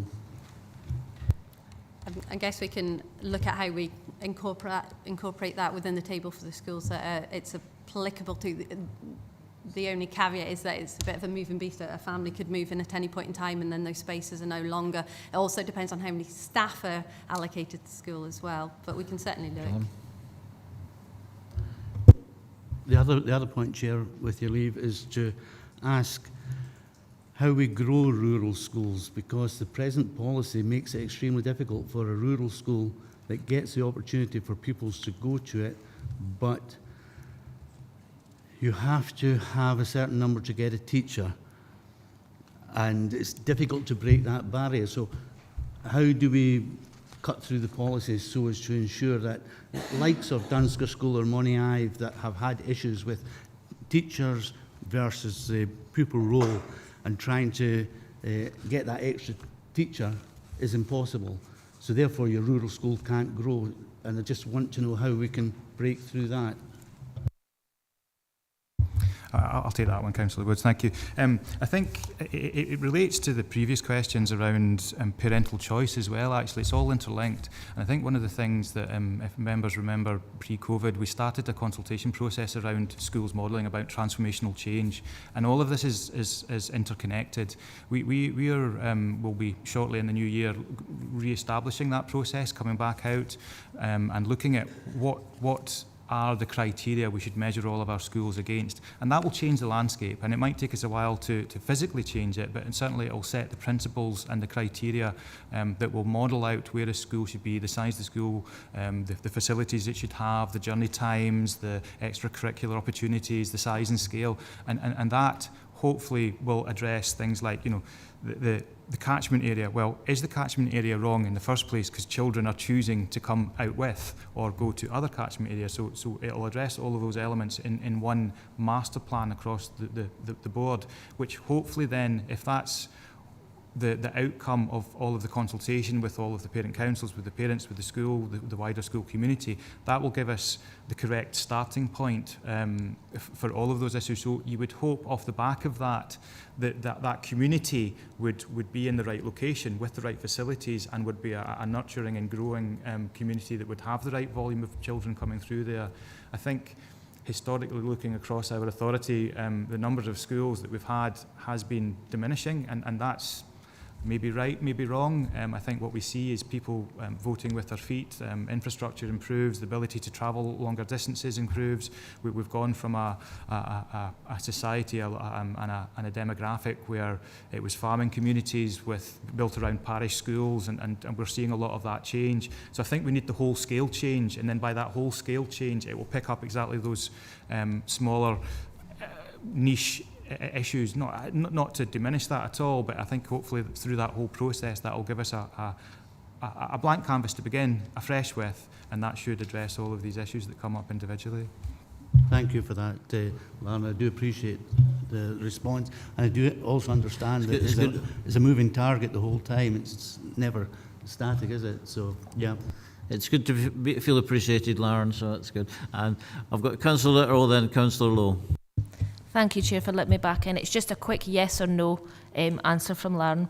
The capacity in primary schools, is it just primary spaces and does not include the nurseries?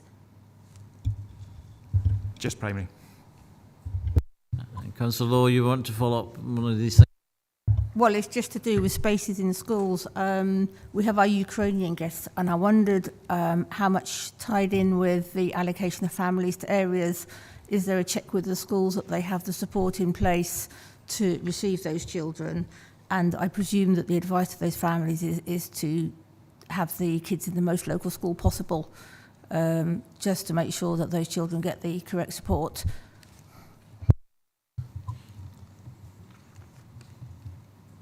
I'm happy to take that. Certainly we work across the partnership, and that we have officers, Roger and others, work with communities, the Communities Directorate, who are leading the work on the Ukrainian response, to make sure that there is space in the school, B, that the communities are kept together, C, that there is appropriate access to the school, and that there is support for the young people and the families in the schools. Thank you.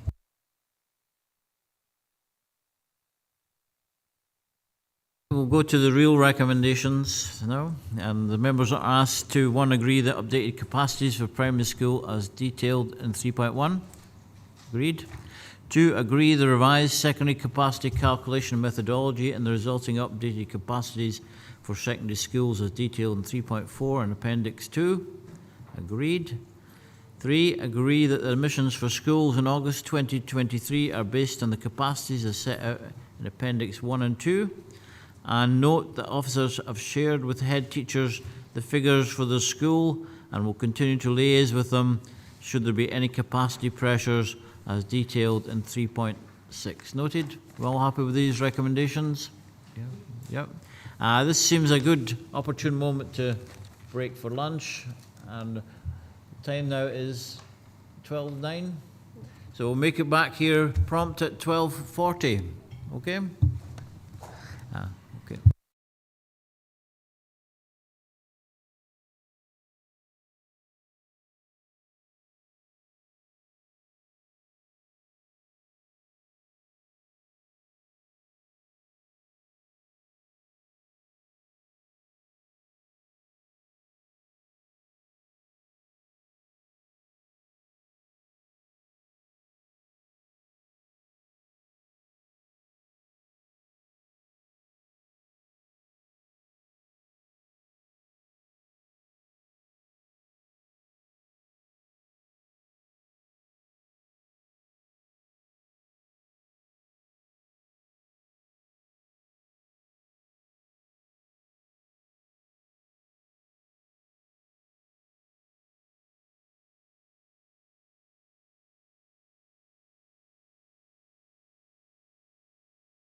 Good afternoon, members. Hope we're all refreshed after a wee break. We're going to start with a notice about the industrial action from our Director. Thank you, Chair. Just to confirm to members that there's communication with chairs, vice chairs and leaders just going out at the moment, and that will be cascaded to all members later on this afternoon. I know there's a number of questions around our response to the NASUWT and SSTA industrial action on the 7th of December, and I can confirm that the communication will be with members and schools this afternoon, and with parents, obviously. Thank you. Thanks, Gillian. We're on to item 8 on the agenda, Dumfries Learning Town Phase 2, update report by Director of Skills, Education and Learning.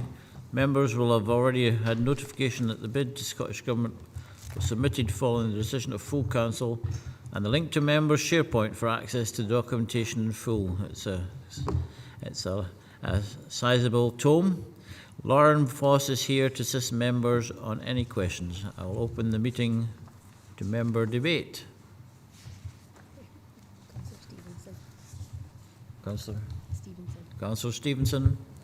Thank you, Chair. Just for complete clarity, can we reiterate exactly what it is that we've done up to this date regarding the LEAP 3 funding? Thank you. Lauren? So in terms of the LEAP 3 funding, the opportunity was provided to all local authorities to submit a priority project that the Scottish Government would look upon to see if they wanted to support or otherwise. What we've done is, based on our LEAP 2 funding, which wasn't successful for the Academy in Loban, we've effectively submitted the same request in terms of the overall project, but with a significant level of supporting information around the condition of the building and addressing all of the criteria that the Scottish Government specify within their documentation. What we've also done is ensure that through member agreement, we still have secured the nearly £24 million worth of capital available for Dumfries Academy and for Loban Primary School. So as well as moving that level of investment forward, we've been working with BDP, the architectural firm, around developing the proposal based on £24 million worth of investment, or potentially the full amount should we be successful in December. So effectively we're in a position where we can move either of those forward, but we're hoping that we'll be successful for the LEAP 3 funding application. We'll get the additional capital allocation, albeit as a revenue over 25 years, to allow us to do everything that we're proposing at the Academy site. Are you happy with that? Yeah, that's fine. Like I say, it's just clarity that, as a committee, that's all we've decided to do at this point. Thank you. Do you have any other members wishing to ask questions or to put the points across? So I've not seen MD's hand up, so the recommendations are there before you. Members are asked to one note that a submission for the Learning Estate Investment Programme LEIP 3 funding was submitted to Scottish Government as detailed in sections 3.3 to 3.4, and 2, agree that an updated learning estate strategy be brought to the January meeting of Education and Learning for members' consideration as set out in section 3.5. So that will be coming back to us next meeting. Okay. So everybody happy with those recommendations? Yep. So we'll. Item 9, Education and Learning Committee, Education and Learning Workforce. Members have regularly sought information on recruitment and retention and the training and development of our workforce in schools. This report provides an overview of the learning assistant workforce and how we can build this for the future. John Thinn is here to assist members on any questions. And I will open the meeting up to debate. Any questions for John? Councillor Jimison. Yeah, firstly, it's a really good report. It it covers the, I know that the ask back in the previous committees was that we looked at ASL, but you've quite rightly included the whole capacity of the schools, because it's all interlinked, obviously. So it's a good piece of work.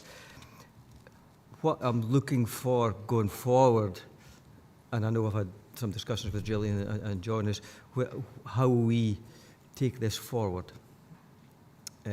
So it's a kind of open question. I know you're talking about a secondment of somebody to take sort of ownership of this. Could you explain that a wee bit to us? So but the information that's come out of this will surprise nobody, but it does actually gives us good clarity from the people that are on the grounds, and that's really, really helpful. And we can all understand what's in here. So it's how we take the next step and try and move things forward so we're in a better position regarding especially ASLs, but also pupil support, things like that that are linked to ASL. And just for clarity, it's maybe just me, but we often think of assisted support for learning as people with specific difficulties and young people, but it can affect everybody. It can affect the most academic child, and it can affect somebody that's got other sort of debilitating issues. So it covers a real wide spectrum. So really, in essence, my question is, where do we go from here? How do we actually build on this good piece of work? Thank you, Councillor Jamieson. Can I just also take a moment just to thank the team for bringing this report together. Just to introduce Sharon McLean as our recruitment and retention lead, who's been seconded from her substantive position as Deputy Head Teacher at Sankard Academy. And Sharon's clear focus is on this piece of work and to take this work forward. And we've been able to sort of support that through the additional 100-day commitments, funding for additional teachers, which has allowed us to utilise the resource that's available under Roger Hill Schools Manager's leadership. So just to thank the team for the work that they put in the background, and also to their administrative team, Fiona McCauley in particular, as Principal Officer, who's done a lot of the legwork to try and pull this information together to allow us to really have that close analysis of our workforce and demand. We've probably known for quite some time, anecdotally, that we've got some pressures in the system, and sometimes not having that real live data has been difficult because we've made assumptions rather than basing our work on fact. And this lays it out for members, I think, today, which is what the request was, that we need to look at a really close analytical view on that. And Councillor Jamieson, you've highlighted the ASLAs in terms of that workforce plan for that particular group of staff. However, I see it as that's a part of the jigsaw, and it's all of the responsibilities to educate the children in our care. From our head teacher colleagues, who we know that we have some significant challenges, and we have had across Scotland to continue to recruit the highest quality head teachers, who also have to have the standard for headship as part of that entry criteria to even be considered for the post, to ensure that we've got that leadership at a local level, to clerical assistants, to our nursery nurses, to our nursery managers, to our teaching staff, our physics teachers, our primary teachers, and then of course the vagaries of the local environment of Dumfries and Galloway, which is wide and vast. As we know, the third largest geographic area in Scotland, doesn't mean that a one size fits all, and that's the challenge for us as a recruiting body, if you like, and a workforce body in terms of Education and Learning Directorate, where we've got circa 3,000 staff, making up the vast majority of the council's workforce, indeed, and to try and provide those kind of pathways. So I'll go to the learning assistant area, if you like, because I know that was an absolute ask from previous committee that this was focused on. And again, what we've done for committee today is we've tried to demonstrate where the workforce is, what that demographic looks like, and what we need to do to move that forward. And I suppose today we don't have an answer. Today we've got more questions, and under number 6 we've put some proposals down, and certainly we'd welcome a conversation round about some of those areas. But for the learning assistants, we feel that we need a dedicated time to really focus on this, to really focus on what do we have and what do we need moving forward. How does that complement the work of the teaching member of staff in the classroom? How do we build in the time for professional development training? How do we ensure it's a job that people really want to do and get real job satisfaction from that position? Can we build in career pathways These are people that are interested in our young people. These are people that have got an interest in young children's development and young people's development. So is there an opportunity to provide qualifications for them? Are we grading them at the right level? Is another question I think we need to ask. So whilst today we've brought we've put the issue on the table, if you like, we've demonstrated to members where we are, the work is now moving forward. And we need to build those pathways. We need to build that recruitment drive. We need to build that employer of choice activity for us moving forward, so that people want to come and work in Dumfries and Galloway, want to work for the Education and Learning Directorate within Dumfries and Galloway, want to work for the council as a whole, and see a career pathway within Dumfries and Galloway as well. So I welcome the fact that my team have brought this paper together. Hopefully members will find it a really useful and interesting paper. And for me, this is the foundation stone that we continually touch back on to look at the work we need to take forward. And I think today, I'd be more than welcome member suggestions about, well, are we on the right track with number 6 under those proposals? And what else can be suggested? And it's maybe not an answer for today, but it's certainly something that we want to engage in those kind of conversations with moving forward. Thank you.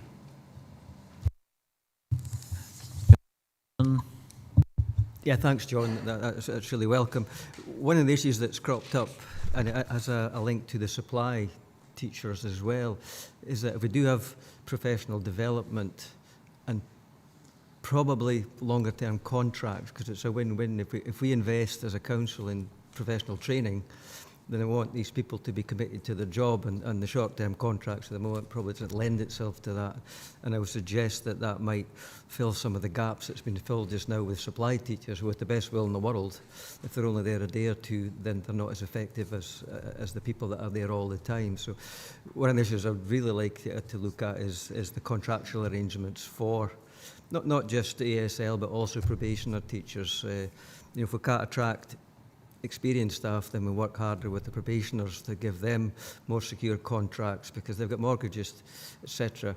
If they can't do it here, they'll go elsewhere. So can we make it more attractive in Dumfries and Galloway for a probationer to stay in Dumfries and Galloway by giving them some security? I think these would go a long way to helping it. And my last comment, based on 5.3, page 100, is that how can we work more closely between sectors, between service sectors, NHS, the social services, the economy.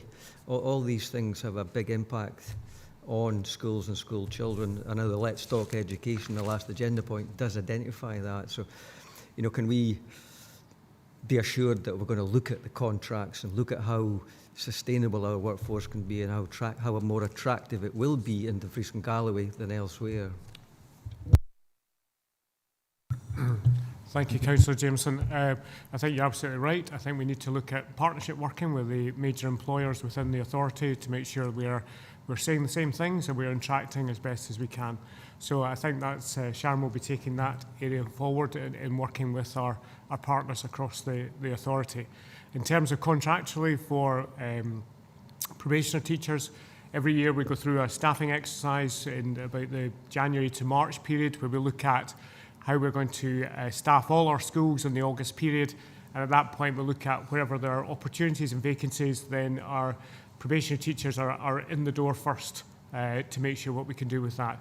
We have got some challenges in that we have some declining roles in terms of across the authority, thereby reducing, effectively the number of teachers that we actually require. So we'll keep a close eye on it in terms of ensuring that. But to a degree, some of the probationary teachers are coming through the Dumfries, the Crichton campus for the University of Glasgow. So we have locally based supply to probationary teachers who are looking to stay here and are not looking to move away. So we'll continue to look at it, and we'll look at how we can incentivise that contractual arrangements.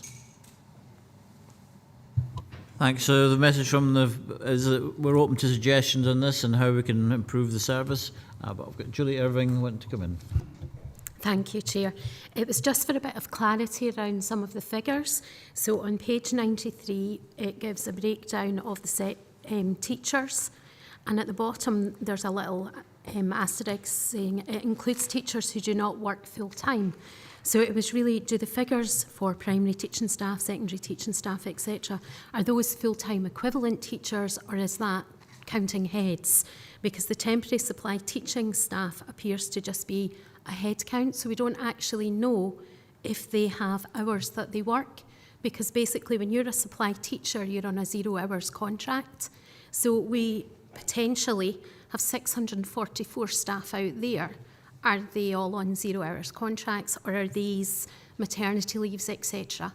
And my second question, which links in with that, is just over the page at 4.14, the additional support for learning workforce. Again, it tells us how many learning assistants, how many senior learning assistants, but there's no indication of whether those roles are full-time, part-time, or if they are permanent posts. I wasn't sure, so it was just for a bit of clarity on those. Thanks.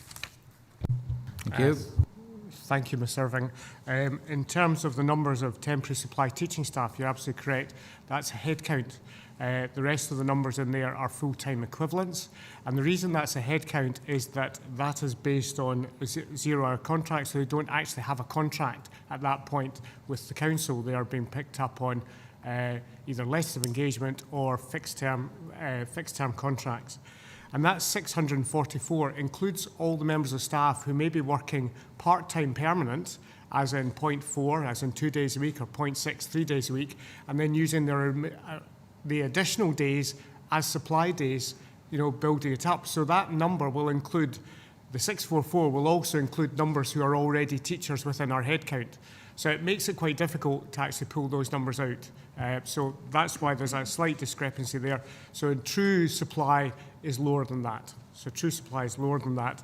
And we can do some more work on that to pick that out. In terms of the learning assistants, to degree, that's a similar type of issue. The data that we pulled out of the system, out of iTrent, doesn't allow us to show the difference between permanent. It looks for the job title rather than whether the type of contractual arrangements.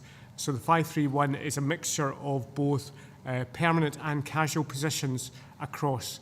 Now, of that 531, there will be a number who are casual learning assistants who do not take up any work. And that's part of the work that we say in the recommendations is about cleansing the data to make sure that those who are no longer wish to be on the list, who are not working over a period of time, are removed from the list and they're not being considered within the workforce.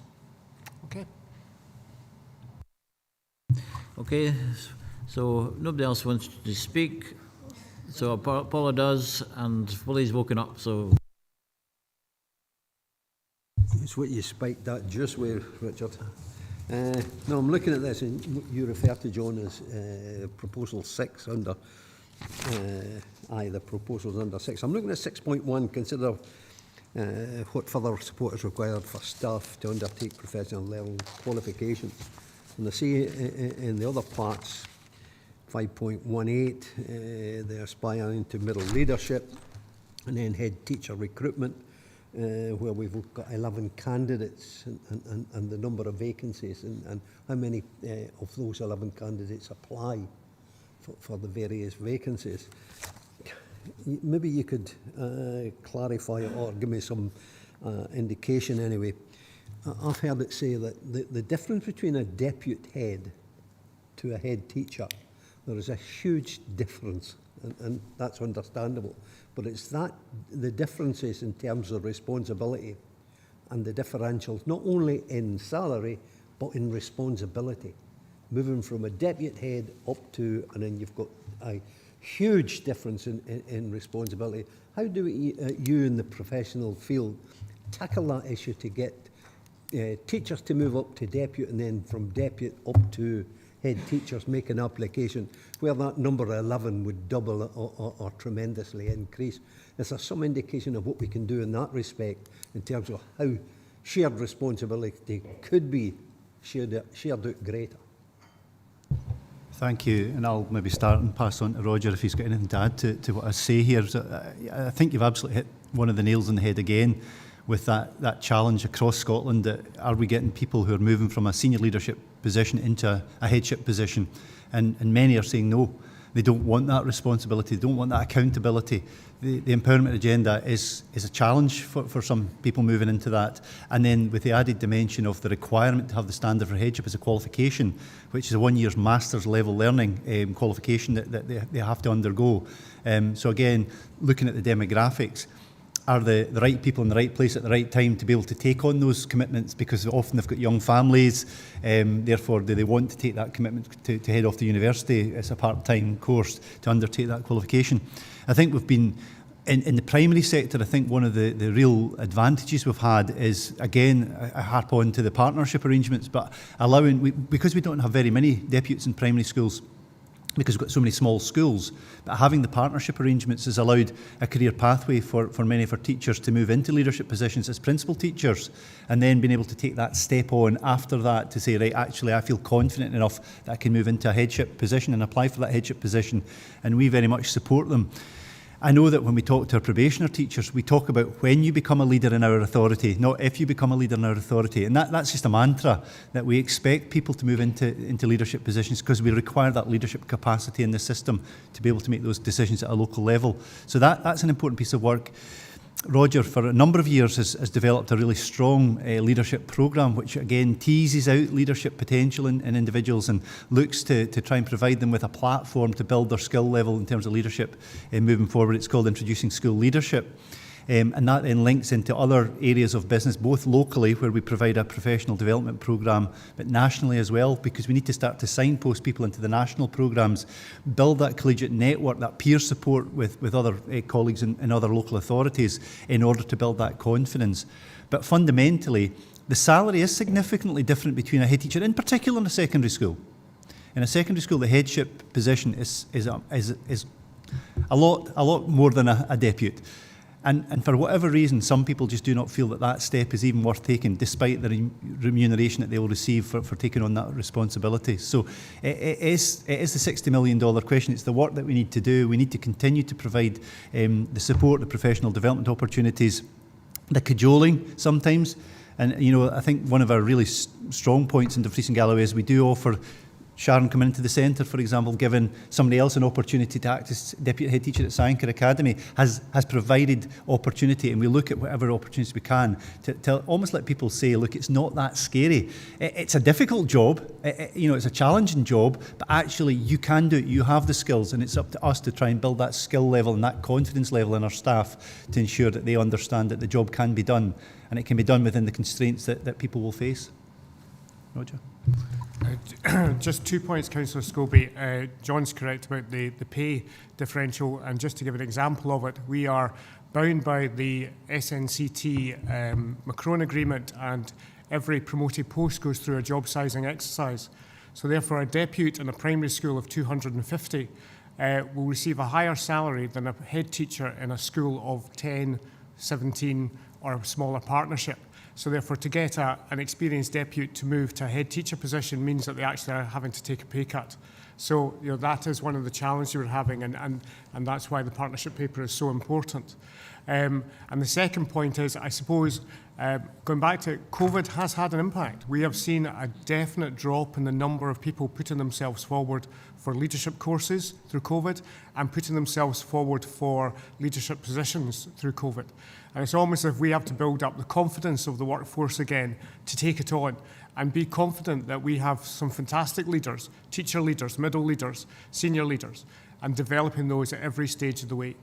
So that's what we'll be doing, and that's what Sharon will be taking forward over her period of time.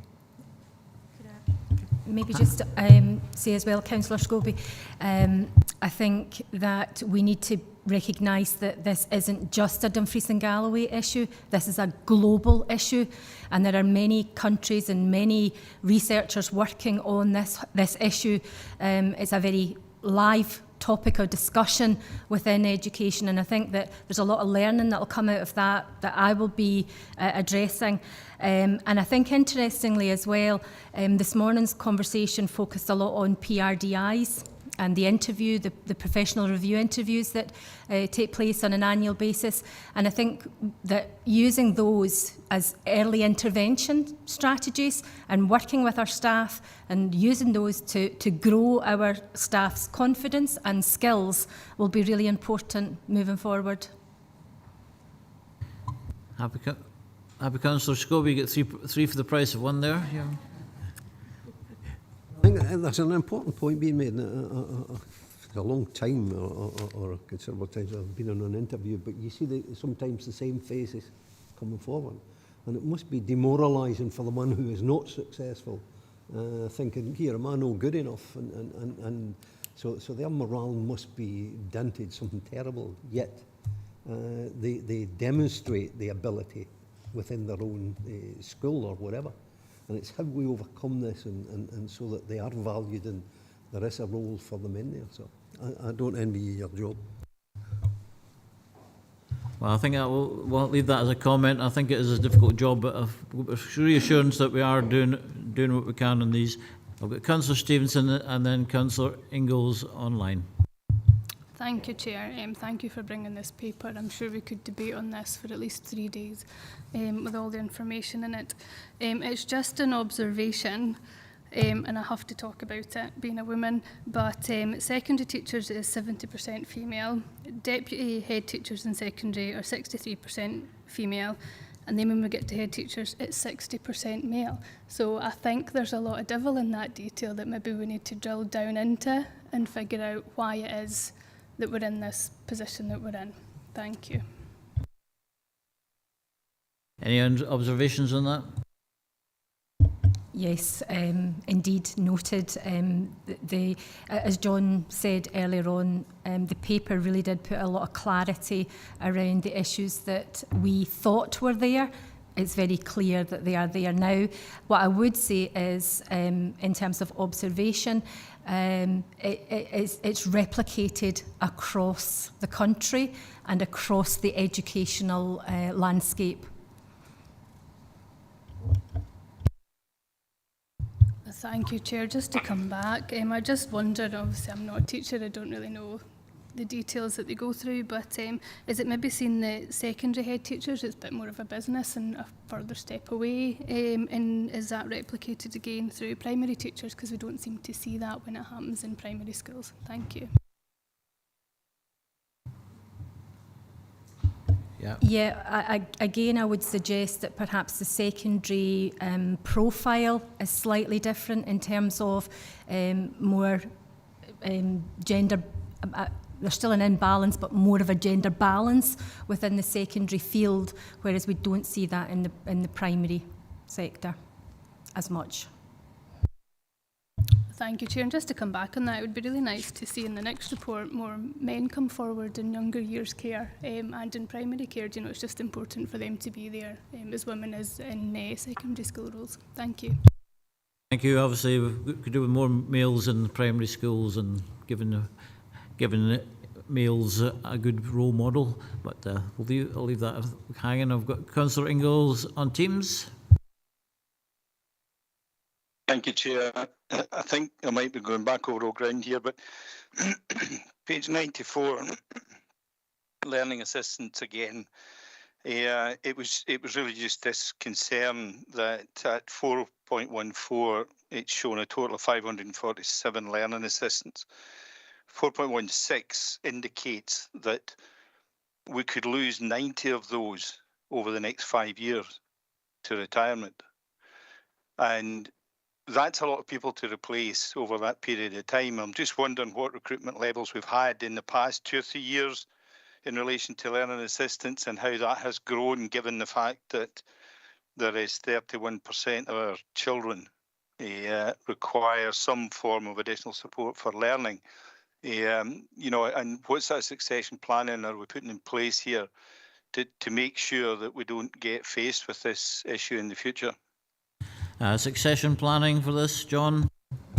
Thanks, Councillor Inglis. I think that's the nub, again, of one of the issues we need to address, and that's why, again, it's important to have the data on the paper to allow us to really focus our energies on the right things to do here.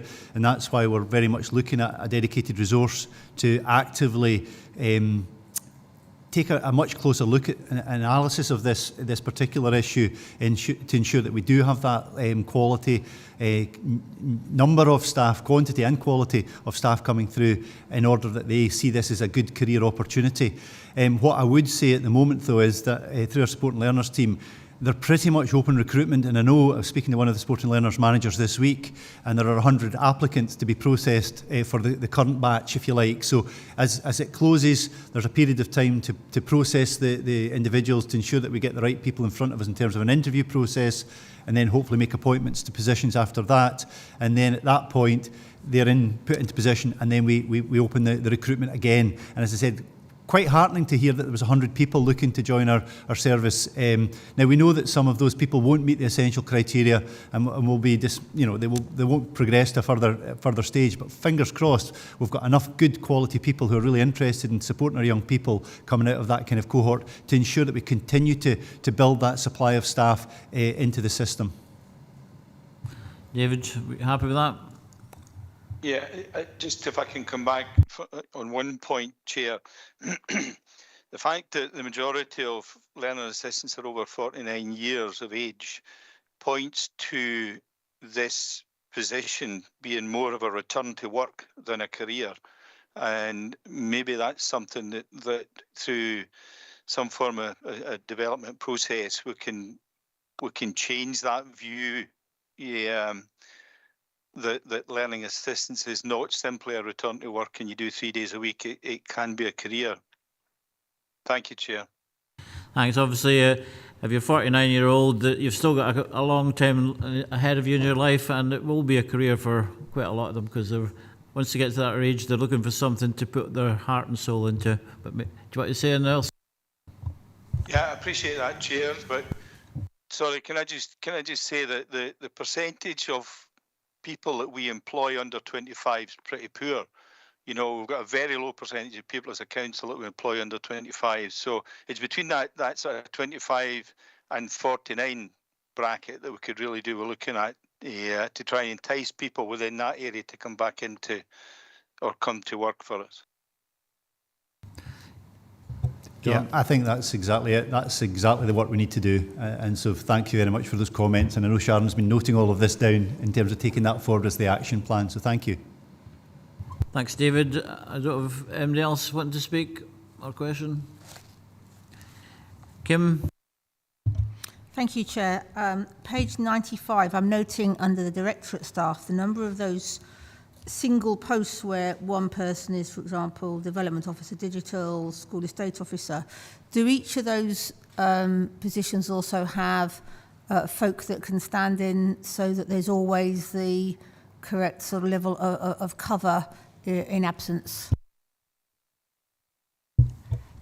No, I think that would be fair to say, and that clearly that would be my responsibility, Councillor O, to ensure that we did have capacity within the central team. Pardon me, we have most of our resources out in schools, and we have a very lean senior team.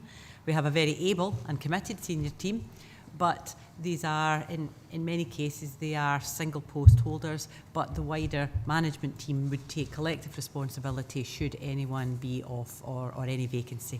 But it is an area of concern when you've got a fully devolved system with the vast majority of the resources in the schools. Thanks, Sam. Right, so we'll go to the recommendations then. One, note the education and learning workforce profile data. We've done that. Note the age and gender characteristics of the staff in the different sections of the Education and Learning Directorate. We've noted that. 3, note the workforce analysis as contained within this report. We've noted that. And 4, agree to the proposals contained in Section 6 to improve recruitment and retention of staff across the Education and Learning Directorate. We're happy with those recommendations? Okay, thank you very much. Next item is Transformation Programme School Models Mothballing Report by Director Skills, Education and Learning. The report continues the reporting to members on the commitments made in the Transformation Programme and updates the admissions policy. Jonathan is here to assist members on any questions. Any questions, members?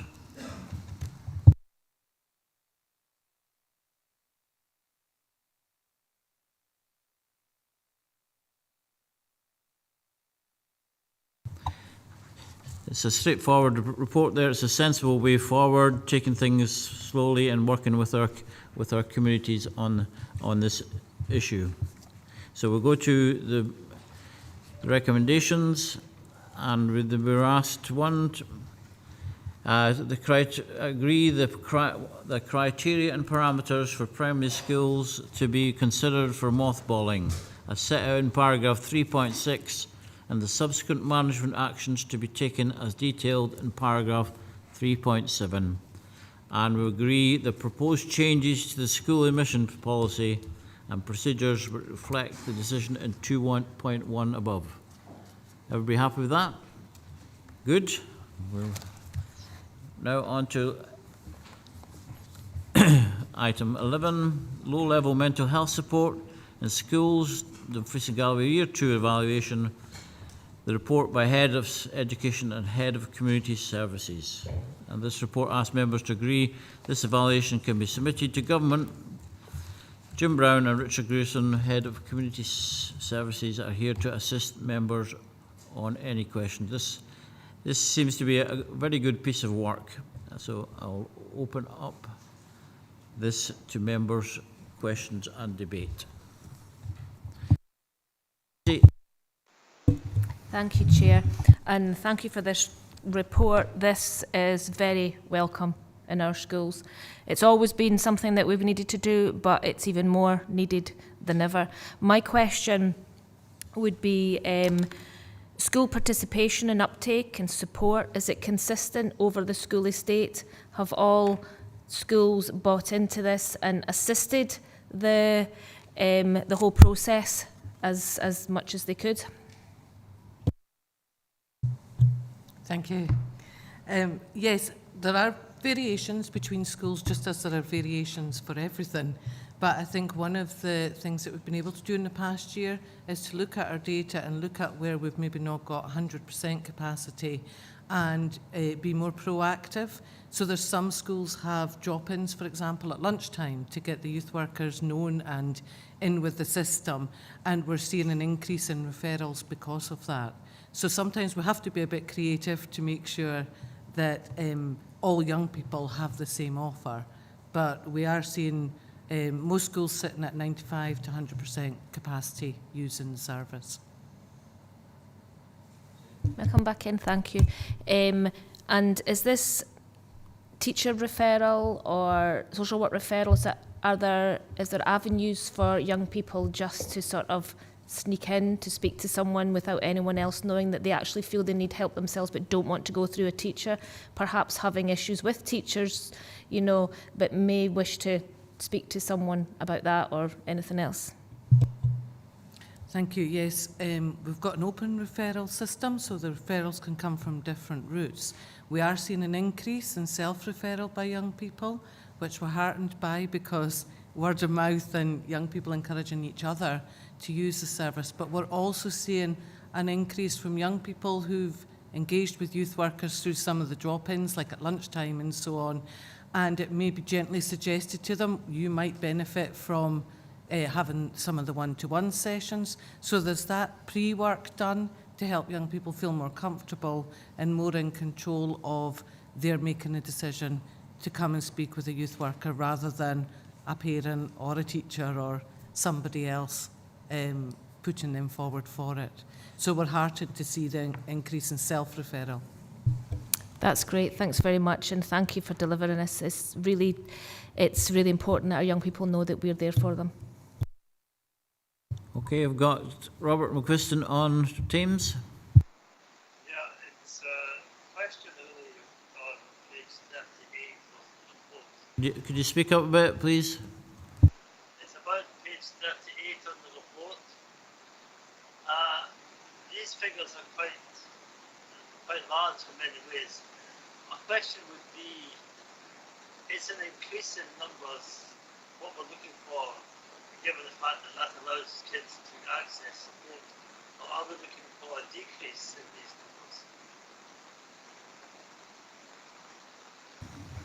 numbers? Any way we can increase the sound? Sorry, Robert, I think it was your end. It was page 38, and it was, from what I captured, there's an increase in numbers, but are we looking to try and decrease the numbers going forward? Is that what you were asking? Yeah. Exactly. Let's face it, you know, we're not wanting young people to have mental health issues, and to reduce that is fantastic. Now, I appreciate the access is there, response is there, but at the end of the day, we're looking for a healthy, mentally balanced young people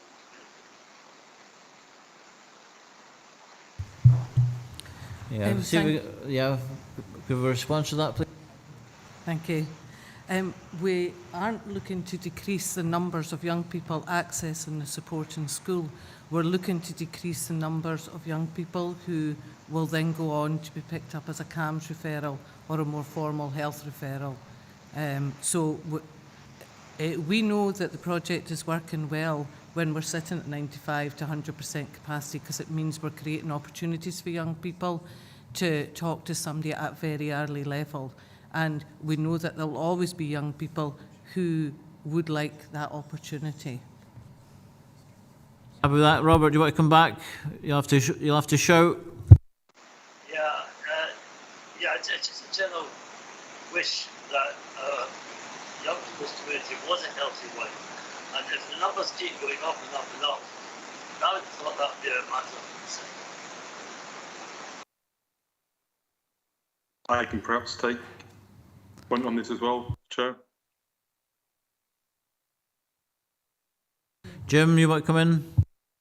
Yes, thank you. And in answer to Councillor McQuiston's point, I do understand the point he's making, but reinforcing what Linda Bigger has said, it doesn't necessarily mean that because young people access an initial resource around mental health concerns, that we don't have a healthy group of young people. I think that's actually consistent with a healthy group of young people who understand that things change, and sometimes it's helpful for all of us to have somewhere to go to ask some questions and to get some support.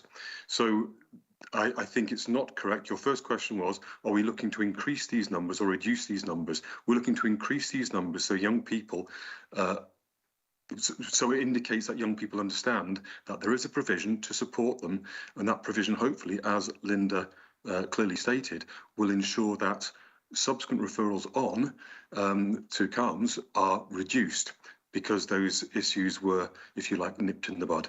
So in simple answer to your question, we want to have high rates within this provision, not to reduce the numbers. Happy with that, Robert? Yeah, it's a long discussion. It's not one that's forward, which is probably appropriate. But thank you for those responses. Okay, we've got a few people want to come in now. We've got Councillor Stevenson first of all, and then we've got Finlay Anderson after that. Thank you, Chair. It's really just to reiterate what Tracy has said there regarding the quality of the work done.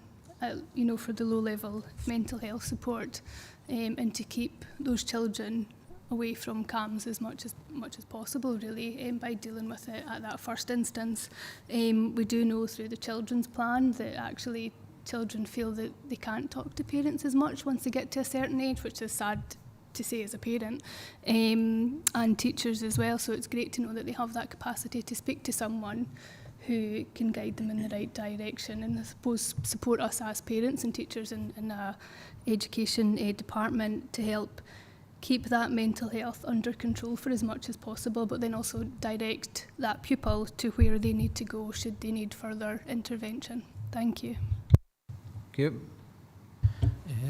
Thanks, Councillor Stevenson. Just to add to that in terms of the reassurance for members that members will be aware that we also have a community-based model of this as well, which across the region is providing a 7-day-a-week service for young people, which also includes that self-referral element as well. So that means that, you know, we're probably the only council in Scotland that's offering that support from 9 AM right through to 9 PM on a 7-day-a-week basis. So I think members can be reassured that, you know, this project is delivering an evidence-based approach to supporting our young people, and we've now got that data around the impact in which that's positive impact that's making in young people's lives. Have we, Paula? Want to come back? Okay. So, Finlay? Thank you, Chair. On page 138, under section 3.1, it just mentions the youth work services deliver of this pilot project. And I'd just like to make a general comment and say how fantastic this is. On a national level, the Children and Young People's Commissioner and their young advisor groups have been carrying out an investigation into the mental health provisions in each local authority. And from the preliminary report brought forward to the young advisors, Dumfries and Galloway stands out in a positive way, with many nice comments being made about the good accessibility of the service. Thank you. Yes, we'll note your positive comments and we'll say it's fantastic. Okay. Anyway, come in. Yeah. George. I just want to reiterate what Jim Brown said. The mental health issue is never going to go away. There's seldom a cure. It's an ongoing thing which will come and go. So anything that we can do to improve communication, whoever that may be, it could be through a teacher, pastoral support, guidance teacher, or your own offer. But I think we need to accept the fact that children are constantly going to have challenges, so we need to react to that. And it's not a failure to, as Jim said, to actually engage with more children, because there'll still be some sitting back suffering, and it's how we engage with them, and the easier we can make that, the better. And the collaboration and collusion between all the people that are supporting young folk should be really effective, while obviously keeping privacy in check. But that communication across the broad spectrum of support, I think, is really important, without losing the confidence of young people to come forward to speak to the people that they want to speak to. But it's an ongoing issue, and I'm chuffed as anything that Dumfries and Galloway are taking it forward enthusiastically. But we've got to build on that and next steps, etc., etc. So thanks for your work so far, and keep it going. So noted your thanks, George. Tracy wants to come in. Thank you. Just one comment to say that we try our hardest to do the right things by our young people, and sometimes it's not easy to figure out what that is and in the right order, but when you hear it from the mouth of our young people, then that actually says that we're on the right way, and I was really happy to hear that. Which we'll also note. Thank you very much for that, Tracy, and thank you for supervising this this project. It's really transformed people's lives in a way, young people. So that's very much welcome report. So we'll go to the recommendations, and we're asked to note the independent research project being conducted by St Andrews University, Northern Star and YouthLink Scotland as detailed in 3.13 to 3.14. And 2, to acknowledge the impact of the low-level mental health support in schools project as detailed in the appendix. And 3, agree to the submission of the appendix to the Scottish Government as the evaluation report for Year 2 of the low-level mental health support in schools project. We're all happy to accept these recommendations? Yeah? Okay. Let's move on then to school meals operational and performance update report by the Director of Skills of Education and Learning. This is an annual report we offer to provide an overview for scrutiny in the school meals service.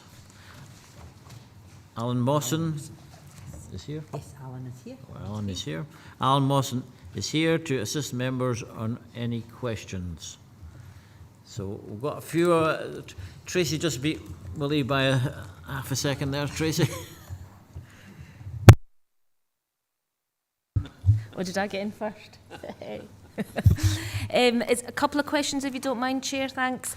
I was wondering if through the recent strike action by our teachers, whether we were able to still support our young people who needed school meals that were not able to access them any other time, and people have free school meals, that perhaps is the meal that they needed for the day. So that's my first question.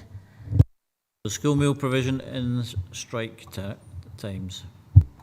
Can I just thank Alan before I invite Alan to talk a little around that, but I'd like to thank Alan and his team for his swift response to our request and, as always, pulling together to support our young people. Alan, would you like to make a comment on what you and your team managed to do? Yeah, thanks, Gillian. Thanks, Chair, for yourself. Yeah, I think so. On the strike day that took place, we provided grab bags to statutory free school meal recipients that was entitled to that. And they were produced on the Wednesday before the strike action took place on the Thursday, and were distributed discreetly throughout all the primary schools, all the schools within Dumfries and Galloway for those who were entitled to that statutory requirement. And feedback from units from that was it went extremely well, and that provision will be in place now for any further action moving forward. Thanks, Chair. You happy, Tracy? That's great, thank you very much. It's very reassuring to know that they were still provided for.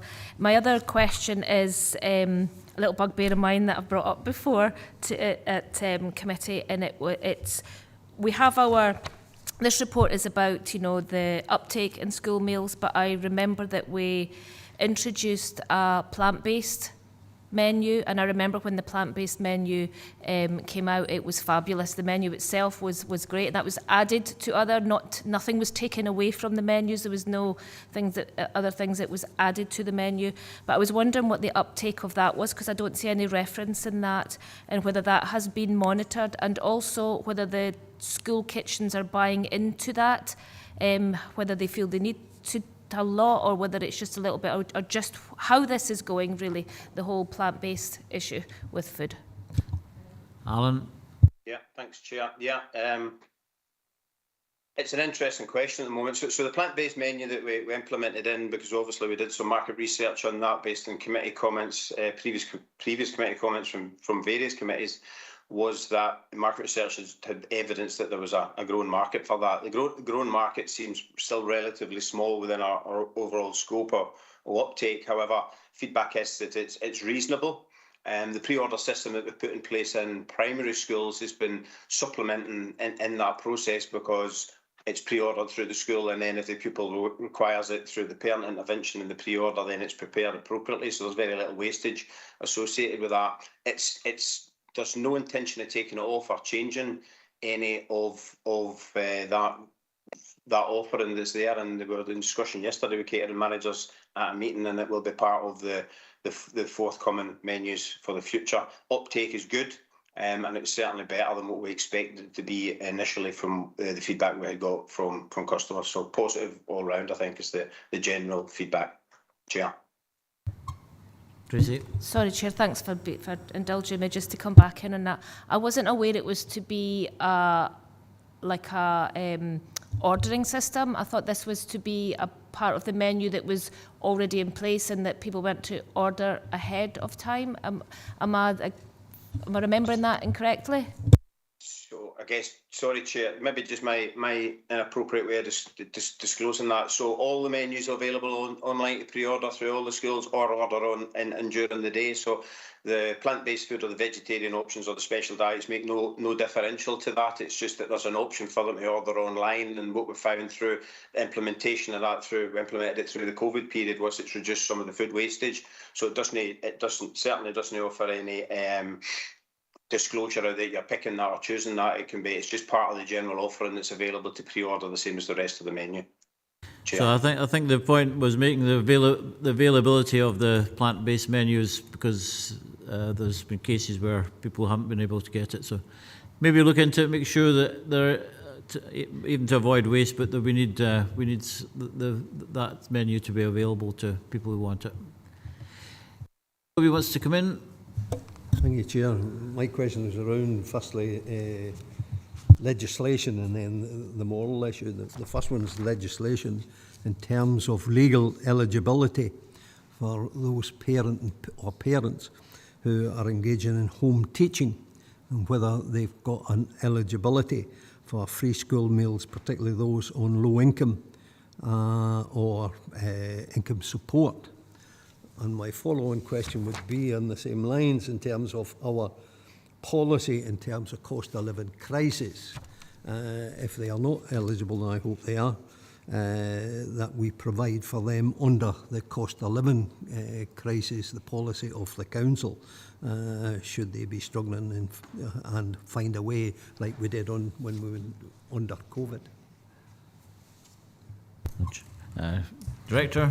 Can I take the first point again? Sorry, Alan, but the question regarding those parents who have opted to exercise their right to home educate, and that we have authorised them to home educate and therefore remove those children from the roll, we therefore have no route to provide a free school meal payment. However, through Alan's work in the broader food in the community, we would aim to support those families in need through provision of food in the community, but we do not have legal ability to make a payment instead of providing a free meal for those children that are not on the roll through the school service. Perhaps I could hand over to Alan to talk more generally about food within communities, if that was appropriate, Alan. Yeah, Gillian, I think we've never been approached and asked that question from any parent or carer that's in that situation. So I guess the appropriate would be is if we would like preferably feedback any detail for the community perspective of that, because I would need to share with colleagues as I've been an approach from that. I'm not aware of that situation being, but certainly if there was an approach made for that, we'd work with our partners within communities to make sure that there was an avenue there for them to get some general support around about the general financial living crisis we're currently in at the moment. Chair. Willie, you want to come back to that? Please, and it was, while Gillian referred to there is no route, what I was asking was is legal eligibility, and I think we need that clarification unequivocally in terms of are they eligible, whether that lies with the council or the legislative framework in being the Scottish Government, but we do need that clarity, because while Alan refers to that he's not been approached, then I believe every member of the Education Committee have been approached by a collective of home teachers asking the same question. So I'm pleased by the response that we can make some kind of accommodation, but it's on the eligibility, and we need legal clarification on that, if Gillian could provide that, or our legal department. So the question would be, how do we communicate with home educators? Is there a route where we could make this information available to them? Thank you, Chair. Yes, we, as part of authorising a home education request, we do agree, or the home educating parent will agree to communicate with us on an annual basis at the very least, and we do have a list of parents that are agreed to home educate, so certainly we can communicate with home educating parents. The issue is in terms of the payment in cash, not the payment by meal. So we would certainly, of course, where a parent was eligible for a free school meal, whether they be home educating or otherwise, if it was food that was the issue. But if it is payment in cash, we, as I understand, are not able to do that legally. But I can certainly take that back to our legal colleagues for absolute clarity. Thank you. I think if we can assist with the food side, then that would be good. Yeah. Yeah, Chair, if members could get that clarification in terms of legal eligibility, we need that unequivocally from the representations that have been made. Thank you. We'll get that clarification. Wishing to speak, Finlay? Thank you, Chair. On page 191 of the reports back, it is noted that there's been a decline in the number of young people in secondary schools taking up school dinners from 71% to 59%. And there's a wide range of reasons that listed as to why this might be the case. I know you've already mentioned as to why it's not possible to hand out cash payments to those who are eligible for free school meals, but this is actually action that was brought up at the joint meeting between Dumfries and Galloway Council and the Youth Council earlier this month. And on the next page, under section 3.6, it states that there's work underway to come up with an alternative to increase secondary student uptake. And I was wondering, would for example, cash payments be considered as an alternative, or is it being considered? Thank you. Thanks, Alan. Thanks, Chair. Yeah. So I think the report clearly lines out there's an issue across Scotland regarding secondary uptake, and statistics are proving that through the census data, and there's some justification reasons in there why that's impacting in Dumfries and Galloway. Scottish Government's very clear regarding cash payments, and it's food first, and as such the school meal service should be promoting that and generating the uptake to be increased. There's no options available generally for a cash payment away from that, with the view that none of the cash payment would not and could not guarantee any food that was consumed that would meet the nutrition bill legislation which is set out in law, and that's the challenge that sits in behind that. So that the general consensus is that local authorities work closely together collectively and locally to try and generate a better uptake that's in there, make an offering that's in there because they can guarantee that the food that they're getting meets the nutritional bill legislation. Thanks, Chair. You want to come back, Finlay? No, thank you. That's good, thanks. Okay, thank you very much. I don't seem to have anybody else wait to speak, so we'll go to the recommendations. We're asked to note the challenges impacting on school meals uptake is set out in paragraph 3.3. 2. The performance of primary and secondary meal uptake is set out in paragraph 3.93 to 14. Appendices 2 and 3. 3. The food cost inflation pressures are set out in paragraph 3.15 to 3.17. And 4. The new nutritional legislation changes set out in paragraph 320 to 322, appendix 5, and also note the progress made on reviewing the cashless cash transaction system as set out in paragraph 3.34 and 3.37. We're happy with all these recommendations. Just to clarify, the 2 points are raised. I take it they'll be picked up in action. Yes. And that we will be notified of that in terms of contact to those on home teaching as to what could be made available and the other eligibility. So we'll note that as an action going forward. Okay. Yeah. Okay. And we're on to 13, Schools Digital Update Report by Director Skills, Education Learning. Committee asked officers for updates on digital strategic project to come to each meeting of Education and Learning. From this report, members can see the detailed work undertaken over the past 2 years, including quite a number of achievements, and asked members to agree we now moved to 6 monthly updates. Jonathan and Susan Martin are here to assist members on any questions. Anybody wish to speak on this? Tracy's first again. I'm quick off the mark, Chair. Thank you very much. I just wanted to ask Susan, how are we doing with the issue with the problems that especially the senior pupils had to log in the morning, the amount of time it was taken to log in schools, and it was taking a large part of their period to actually be able to get into their work. How are we doing with that? Thank you, Councillor Little. So we've taken a sort of two-pronged approach to this. The real solution is around the works on our Active Directory, which is the mechanism to grant access. So that's set out in the paper, and we're procuring an external contractor to do that work for us. And we're going to move that to the cloud as well, because that will give us the speed that we're looking for. So that's the real solution. But in the interim, because obviously we need to do something quicker at the moment, we have been doing some work in individual schools where there are especially problems, so mainly the secondary schools, to look at each of the devices and look at adding new solid-state drives or new memory cards to help to speed up those devices so that they're not the problem that's adding to that. Now, we've seen a slight improvement. We've also seen a slight improvement through the bandwidth upgrades and the local breakout.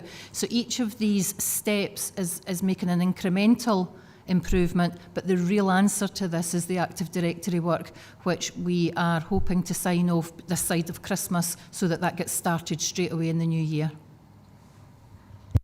That's great, thanks. But not solved, but definitely on the way. Thanks very much, Susan. Thanks, Tracy. Anybody else want to come in on that? Finlay. Thank you, Chair. Just on page 219 under section 3.2, that is like a really long and impressive list of upgrades to the digital infrastructure that we have.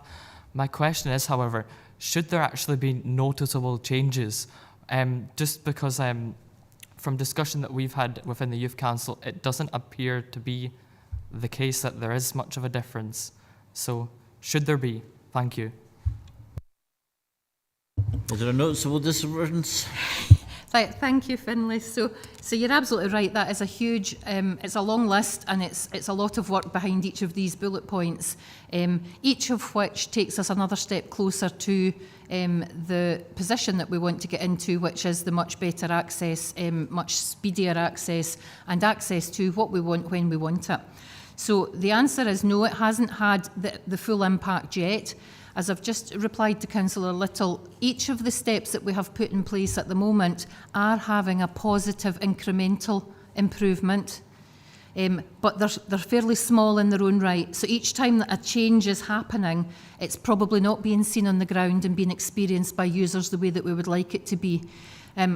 We are not far away from that big change that actually makes it all come together.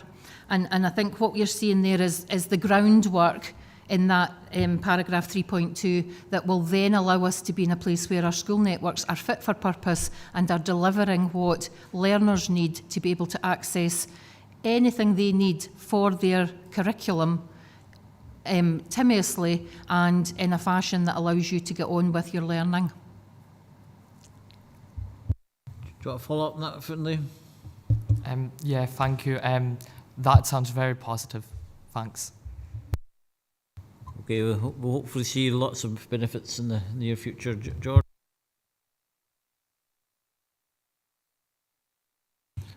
Jackie, you want to come in? Julia. Thank you, Chair. It was really just to say, obviously in primary school we have now seen the rollout of the Bring Your Own Device, and it's had a really positive impact. So it was really just to let you know that. And I'm really looking forward to more devices arriving in school that we can use, because it is going to make teaching so much easier. I know we've still had the odd wee wrinkle, if you like, where IT access has been an issue. There was one day where we couldn't use the internet at all until after lunch, and that makes it quite tricky. But I appreciate there's a lot of work going on and we're moving in the right direction. So it was really just to say thank you. Yep. Do you want to come in? Thank you, Ms Irvine. That's really heartening to know that it is actually starting to have an impact on the ground, and we know that in primaries more else than elsewhere. I think what we are seeing is still some reliability issues, and you're absolutely right to raise that, and it's high up our list of priorities in terms of getting that type of reliability that we need so that you can come in and get on with learning whatever you need to do and access it in the best way for the learners. So it is high on our list of priorities to get that reliability into the system. Thank you. Happy, Julie? Yes. Councillor Jimson, then Councillor Young. This is a big ask, I know, but computers are now becoming, it's less of a luxury and more an actual requirement, and obviously not all families can afford a decent computer, far less Wi-Fi, but we're in a rural constituency where we need to try and get equity across it. What I would like to raise is that in some way can we make sure that all children that haven't got a laptop get one? I know you can't answer that, it's more a political decision, but it's something we possibly should aspire to. I know the Scottish Government talked about that not so long ago. But is it something that Dumfries and Galloway, maybe in conjunction with the Scottish Government, can look to address? And if you won't go to a college or university where the young person's not carrying a laptop, and it'll be the same in the school situation, and especially when maybe folk can't get to school or they're studying. We don't have books now. They're very little textbooks. So if you're doing a history hire or something, you're going to go straight to a laptop. So just that differentiates better off kids from poorer kids. And it's something maybe we should be conscious of and try and address in every which way we can. Yeah. So if I can come in, Chair, thank you. On that point exactly, so when we had Scottish Government money during COVID, specifically targeted at digital learning, we provided a device to every child from primary 4 upwards who is in receipt of free school meals. That device remains with that family at home. They can bring it into school. The improvements to the network that are reflected in this paper means they can use it between the sites. They can take it home, they can access everything from home that they can access in school. So hopefully that differential is less obvious in Dumfries and Galloway at the moment. However, we recognise that at the moment I don't have funding to continue that for future years of P4. What I would say to committee is, and I've touched on it in the paper, that we are actively engaging with Scottish Government in terms of their digital strategy group, looking at the provision of one-to-one devices. It's a government manifesto pledge, and they're looking at the moment about how that might be rolled out. So we're at the forefront of those conversations to try to ensure that that comes here as quickly as it possibly can. Thanks for that, and we'll look forward to the Scottish Government getting this manifesto commitment. Councillor Young. Thanks, Chair. Just a quick question. Is whiteboard maintenance and or replacement a school responsibility or a regional one? Thanks. A school or a regional responsibility? The short answer, Councillor Young, is school. However, we recognise these are expensive pieces of kit, so wherever we possibly can, we try to support. So we try to work with individual schools to get the best solutions. And again, referred to in the paper, we have a pilot running in Douglas Stewart High School at the moment that's been extended to Locherbriggs Primary as part of their refurb that's going on, to look at what type of interactive technology will we want to replace the current estate with, because we recognise the age profile of that kit needs to be considered for replacement in the not so distant future. Does that answer your question, John? It does. Very useful. Thanks. Thank you. Okay, I don't think I've got anybody else wanting to speak, so we'll go to the recommendations. Note the progress in delivering the infrastructure upgrades as detailed in paragraph 3.2. Note the remaining outstanding activity and projected completion dates and detailed in paragraphs 3.3.3 to 3.16. And note the renewed focus on staff development to deliver a digital curriculum as detailed in paragraphs 3.818 to 3.24. And agree to receive an updated schools digital strategy as part of the 6-monthly update in June 2023. So this reflects the need to make it a 6-monthly reporting process. Are we all happy with those? Okay, thank you. And we're now on to school transport policy. There were over 3,005 children transported across D&G every school day.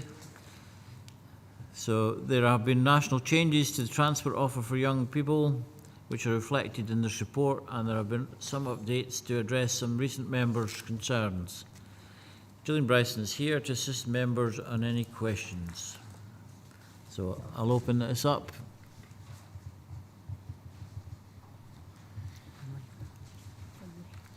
Finlay. Thank you, Chair. Just a quick question. On page 226 of the reports pack and under section 3.5, it mentions the consideration of an appeals process. Following a discussion with the Youth Council, this is something that we all agree is a good thing. However, my question is just on the wording of parental responsibilities, because in its simplest form, that just sounds like everybody's got a lazy parent, and often that isn't the case, and it disregards the genuine reasons that they may not be able to comply with the policy.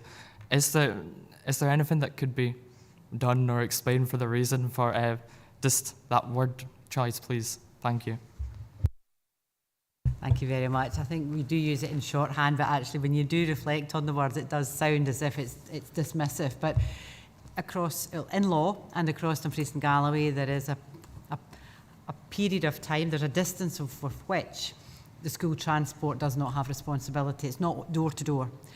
And we use parental responsibility distance almost as a shorthand. So we know that the law expects that parents take responsibility for transporting their children towards school for the first 2 miles if they're under 8 or the first 3 miles if they're over 8. We have in past brought costings to this committee. If we wish to change that, they're into the multi-millions, and that would be in members' hands whether they chose to change that parental responsibility distance. But we do know that there are individual cases where there are situations where parents find it very difficult. And I think, as you've highlighted, an appeals process may give us a route to support individual families in difficult circumstances. We have no route to break policy. That's our job, is to implement policy, but having an appeals process which is supported by our legal colleagues would allow us to offer these cases to members for their consideration and allow us to support individual families, because it's tough. It's tough out there, we know that. Finlay, you want to come back? No, thank you. Thanks. George? Yeah, just to back up what Gillian was saying, that there has been a few recent really difficult situations where families can't get their children to school and the children suffer. And so do the family, because they're heartbroken because they can't do it. And it's been quite a complex situation that's taken up a lot of resource. So I think this situation can be overcome if we have a very clear and transparent system of appeals that's easily understood and easily applied, because some of the parents are maybe not in the position to have the wherewithal to go through this process. So I think because of all the complications we've had with 2 or 3 families, I think we've come to realise that a proper appeals process is highly sensible, because the general covers most people, but there is very, very pertinent circumstances that need special attention. So an appeals process would seem to be the answer, as long as it's clear and supportive of the parents. That's what we're proposing anyway. And I've got Councillor McGregor on Teams. Thanks very much, Chair. Just very briefly, it's just to get absolute clarity. I totally agree with the principle of an appeals process, but would that also refer to the ability for parents to appeal school transport availability within their catchment area? And it's just to ensure that that's within it as well. Thank you, Councillor McGregor. Yes, I think we need to look towards the look again regarding the eligibility for catchment, the look again regarding distance, and then perhaps encapsulating some appeal criteria around hardship or around additional support or around the safety and security of the pick-up and drop-off points. Those appear to be the areas of dilemma, and I would hope that the appeal process could pick up all of those, and working with our legal colleagues to bring a really clear and straightforward process that we can implement swiftly. Thank you. Does that clarify things, Gail? Thank you. It absolutely does. When will we receive sight of what the appeals process will look like? I will discuss this with our head of legal and governance, and I think we could bring something back in early in 23, and I would need to coordinate that response with our legal team, just to make sure. I'm aware that we need to make sure that this is of an equal standing to some of our other appeals process, and it's whether or not our legal team feel they need oversight of this, or whether this is simply a member's decision. But if you bear with me, I will bring a paper back early in 2023. I'm not saying January, because the papers for January are due in a fortnight. So actually, I think if we aim to bring that back in the spring in broad terms, and then get a sense from members about the direction of travel, and then we can consult on that more widely. Thank you. Absolutely perfect. Thanks, Gillian. Any other people online there? Councillor Young. Thanks, Chair. With the advent of free bus travel for under 22s, we've got a situation locally where students are coming to the local high school from a distance, in such numbers that the traditional service bus is too small, and we have standing passenger for quite a considerable distance, and in fact the bus is over capacity. Have we any control over that situation?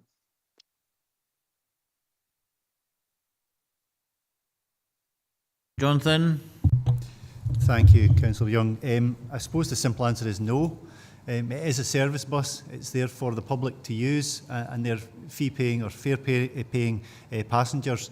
But I do understand that for some of our young people, that's an opportunity that they perhaps didn't have before and are looking potentially to take advantage of that opportunity. But we are restricted with the buses that are available for us and to us, and clearly the paying customer who requires to go to their workplace in the morning or whatever do need to take precedence in that effect. You want to come back, John? No, I appreciate the clarification, and I thought that was the case. I'm just aware the paying adult passengers aren't very happy with this particular situation. Thank you. Okay, thanks, John.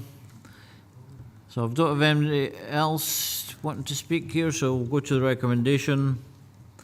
And we're going to agree the updated school transport policy 2022 as set out in the appendix with the amendment to sections 4 and 7 as detailed in paragraph 3.4 of this report, and agree that an appeal policy for school transport signed off by legal department should be progressed. Okay, happy with those? Thank you very much. And we're on to a very important paper, national discussion on the future of education. Dumfries and Galloway Council response, report by Director. Pupils, parents and school staff, along with partners across Scotland, are encouraged to contribute to the national conversation to shape the future of Scottish education.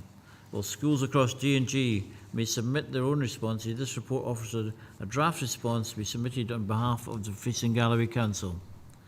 Gillian is here to assist members. Anybody wish to say it? Yeah, John. Yeah. Anybody wish to come in this document? George? Finlay, and then George. Thank you, Chair. In relation to Appendix 2, I'd just like to take the opportunity to say thank you, because this is a fantastic document that certainly highlights a bright future for learners. However, I do have one question, and I must apologise in advance because it is quite long-winded, and I do have to go for a bit to get to the actual question. On page 243, in response to question 4, it mentions how we are to trust in Scotland's teachers to be advocates for children and young people. I again think that this is a fantastic and incredibly important thing to keep. However, my understanding was that having and being an advocate involves a delicate relationship in which, for this example, would be between the learners and the teaching staff. I don't think this response fully encapsulates a teacher's perspective. It does outline a fantastic future of education for children, young people and learners. But this is a future which will not be possible if we don't consider the same thing for teachers. They are what balances and upholds this relationship. And if they are not properly considered and taken into account when talking about the future of education, it quickly appears to be a future that doesn't seem as likely as it could be. Today, looking back to agenda item 9, there was many detailed strategies. I think one of them as well was 2.4, which highlighted learning assistance as well. For example, earlier in today's reports pack, it highlights the struggle of getting staff such as head teachers and the decline in people applying for courses that may lead to a teaching career through UCAS. Are these things that could be included in the response, and how Dumfries and Galloway Council might combat these in the future, or how they would like to see them to be combated? Thank you. Thanks for your long-winded question, Finlay, but it's not as long-winded as some other members of the committee. Right. Yeah, Gillian. Thanks very much, Finlay, and I'm happy to bring in Jim and others. I mean, in constructing this response, we found this incredibly difficult to establish the one thing. I mean, we understand that this question set was designed by the Scottish Government to meet all needs of all people, and it's quite hard to construct what is the one thing, because it always then gives primacy to other things which you feel are less important. And what we said here was that the one thing that needs to stay is the value that Scotland places on the Scottish education system. We're very fortunate that Scotland values education, and all elements of society value education, and those who work within education, and that's teachers as well as everyone who makes a contribution in the life and work of schools. So yes, there's certainly something that we would almost implicitly put within this, but you might be looking for more explicit statement. But in valuing Scottish education, we have to value those now and in the future who choose to work in education, and I think Sharon's paper certainly has brought that forward. But I'm happy to make something more explicit around preparing for the future workforce, if that's helpful. I think that would be good if we could agree that as part of our, be included in our response. George? I'm glad Finlay liked it, because so did I. I think this is an outstanding piece of work. I really do, and I've already said that to the folk that wrote it. If anybody hasn't read it, please read it. I was going to do one myself because I thought I'd have different views, but I can't argue with anything that's in this. I think the importance of this is it covers everything that we've discussed today, but it puts it all in a sort of context. What I would like to see is that our officers will actually hold a seminar based on this to try and direct our education plan for the next 5 years, because it really encapsulates everything that's important. And although it's a response to a Scottish Government consultation, there's very little in here that Dumfries and Galloway can't do itself. So I'm really keen that we use this as a kind of framework for future reference, and that we do hold a seminar to do the paper justice, because we're all pretty knackered now probably. But I would be really keen to not just to say, yeah, this is a few adjustments, it goes back to Scottish Government, but actually take recognition of it for Dumfries and Galloway. It's always good to have your Vice Chairman happy, so I think we'll maybe feedback what we can do in the future with this plan, and I've got Councillor Dennerley online. Councillor Dennerley, if you would like to put your tuppence worth in, please. Thank you.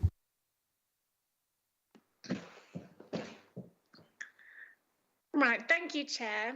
I agree with the report. It is fascinating. It's so important to link it to the future of our education and to make sure that everyone is included. I had a question about how to make sure it is fair for everyone to make sure that they understand the report, and also the consultation that's been included and the accessibility. You have it looks like there's different communities and committees that aren't really fair, and there's lots of different viewpoints and different groups that need to make sure that they all have equal opportunities to be included and equal accessibility, just so they can get a full picture of the whole thing, so that we can make sure that everyone and every child, every parent, every education is fully involved in the plan of the future of education, so that it is fair and inclusive for our specific areas and specific issues in the future. Ensuring fairness and inclusion, who would like to speak to that? Yeah, I can give an answer if that's... thank you very much for the question, Councillor Dennerley.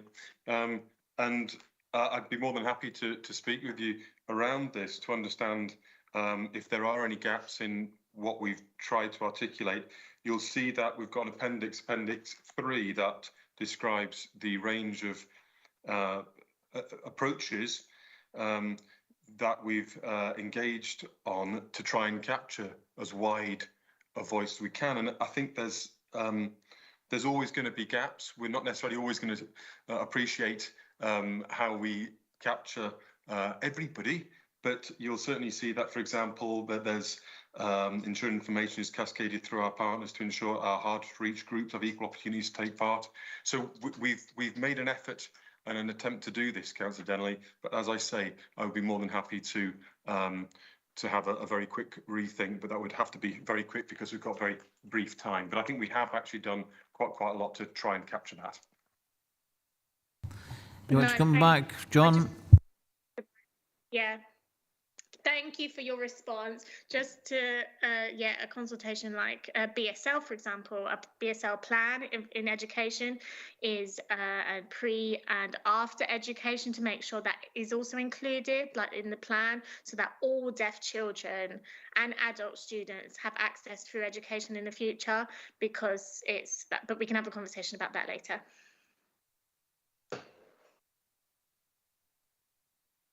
Jim? Okay. You can do that, yes. Yep. Kim?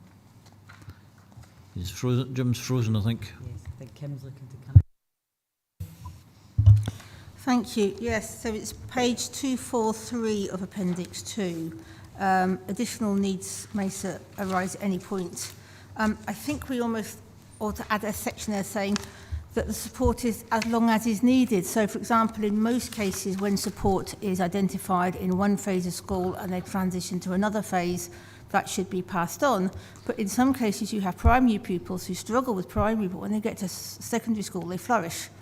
And they may need less support, or they may actually not need any support. So I think it's all around about constantly reviewing that, but actually the support being there as long as it's needed or at the level that it's needed. So just because a child struggles in one school, or maybe struggles in a big school and moves to a village school, that may change. And I just think there's all that need to review as well all the way along. Happy to.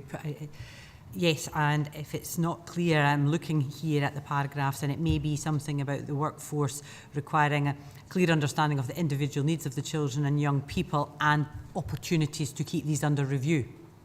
And that may make sure that this is a dynamic process. Thank you. So we've got Councillor Lowe's, we've got Councillor Dennery's, and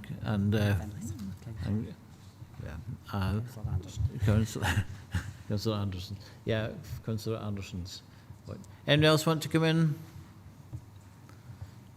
So we've listened to what's there, and we will make certain adjustments before we send it off. So we're asked to agree that the Education and Learning Committee submits a response to Let's Talk Scottish Education, the national discussion on the future of education as set out in paragraph 3.4 and Appendix 2. And 2, to note the work undertaken by the Education and Learning Directorate to promote the opportunity for school communities and partners across the region to make a contribution to this consultation as set out in paragraph 3.5 and summarised in Appendix 3. So we agreed to these both. We also want to make sure that that the good ideas which are in this report and submission is part of the council plan, and Councillor Jimson and I are working with the Directorate to make sure that the council plan reflects the good ideas in this policy. And once it's in the council plan, then we can bring it forward as part of the business of the Education and Learning Committee. I think see how we progress that, and whether we have and we can, obviously there's opportunities for Education Committee to come together for a seminar, maybe in the new year sometime. Thank you. Okay, we're happy with that? Okay. Right, I don't have any other urgent business, so we will conclude the meeting. Thank you for your forbearance and good agenda and lots of good discussion. Thanks for taking part.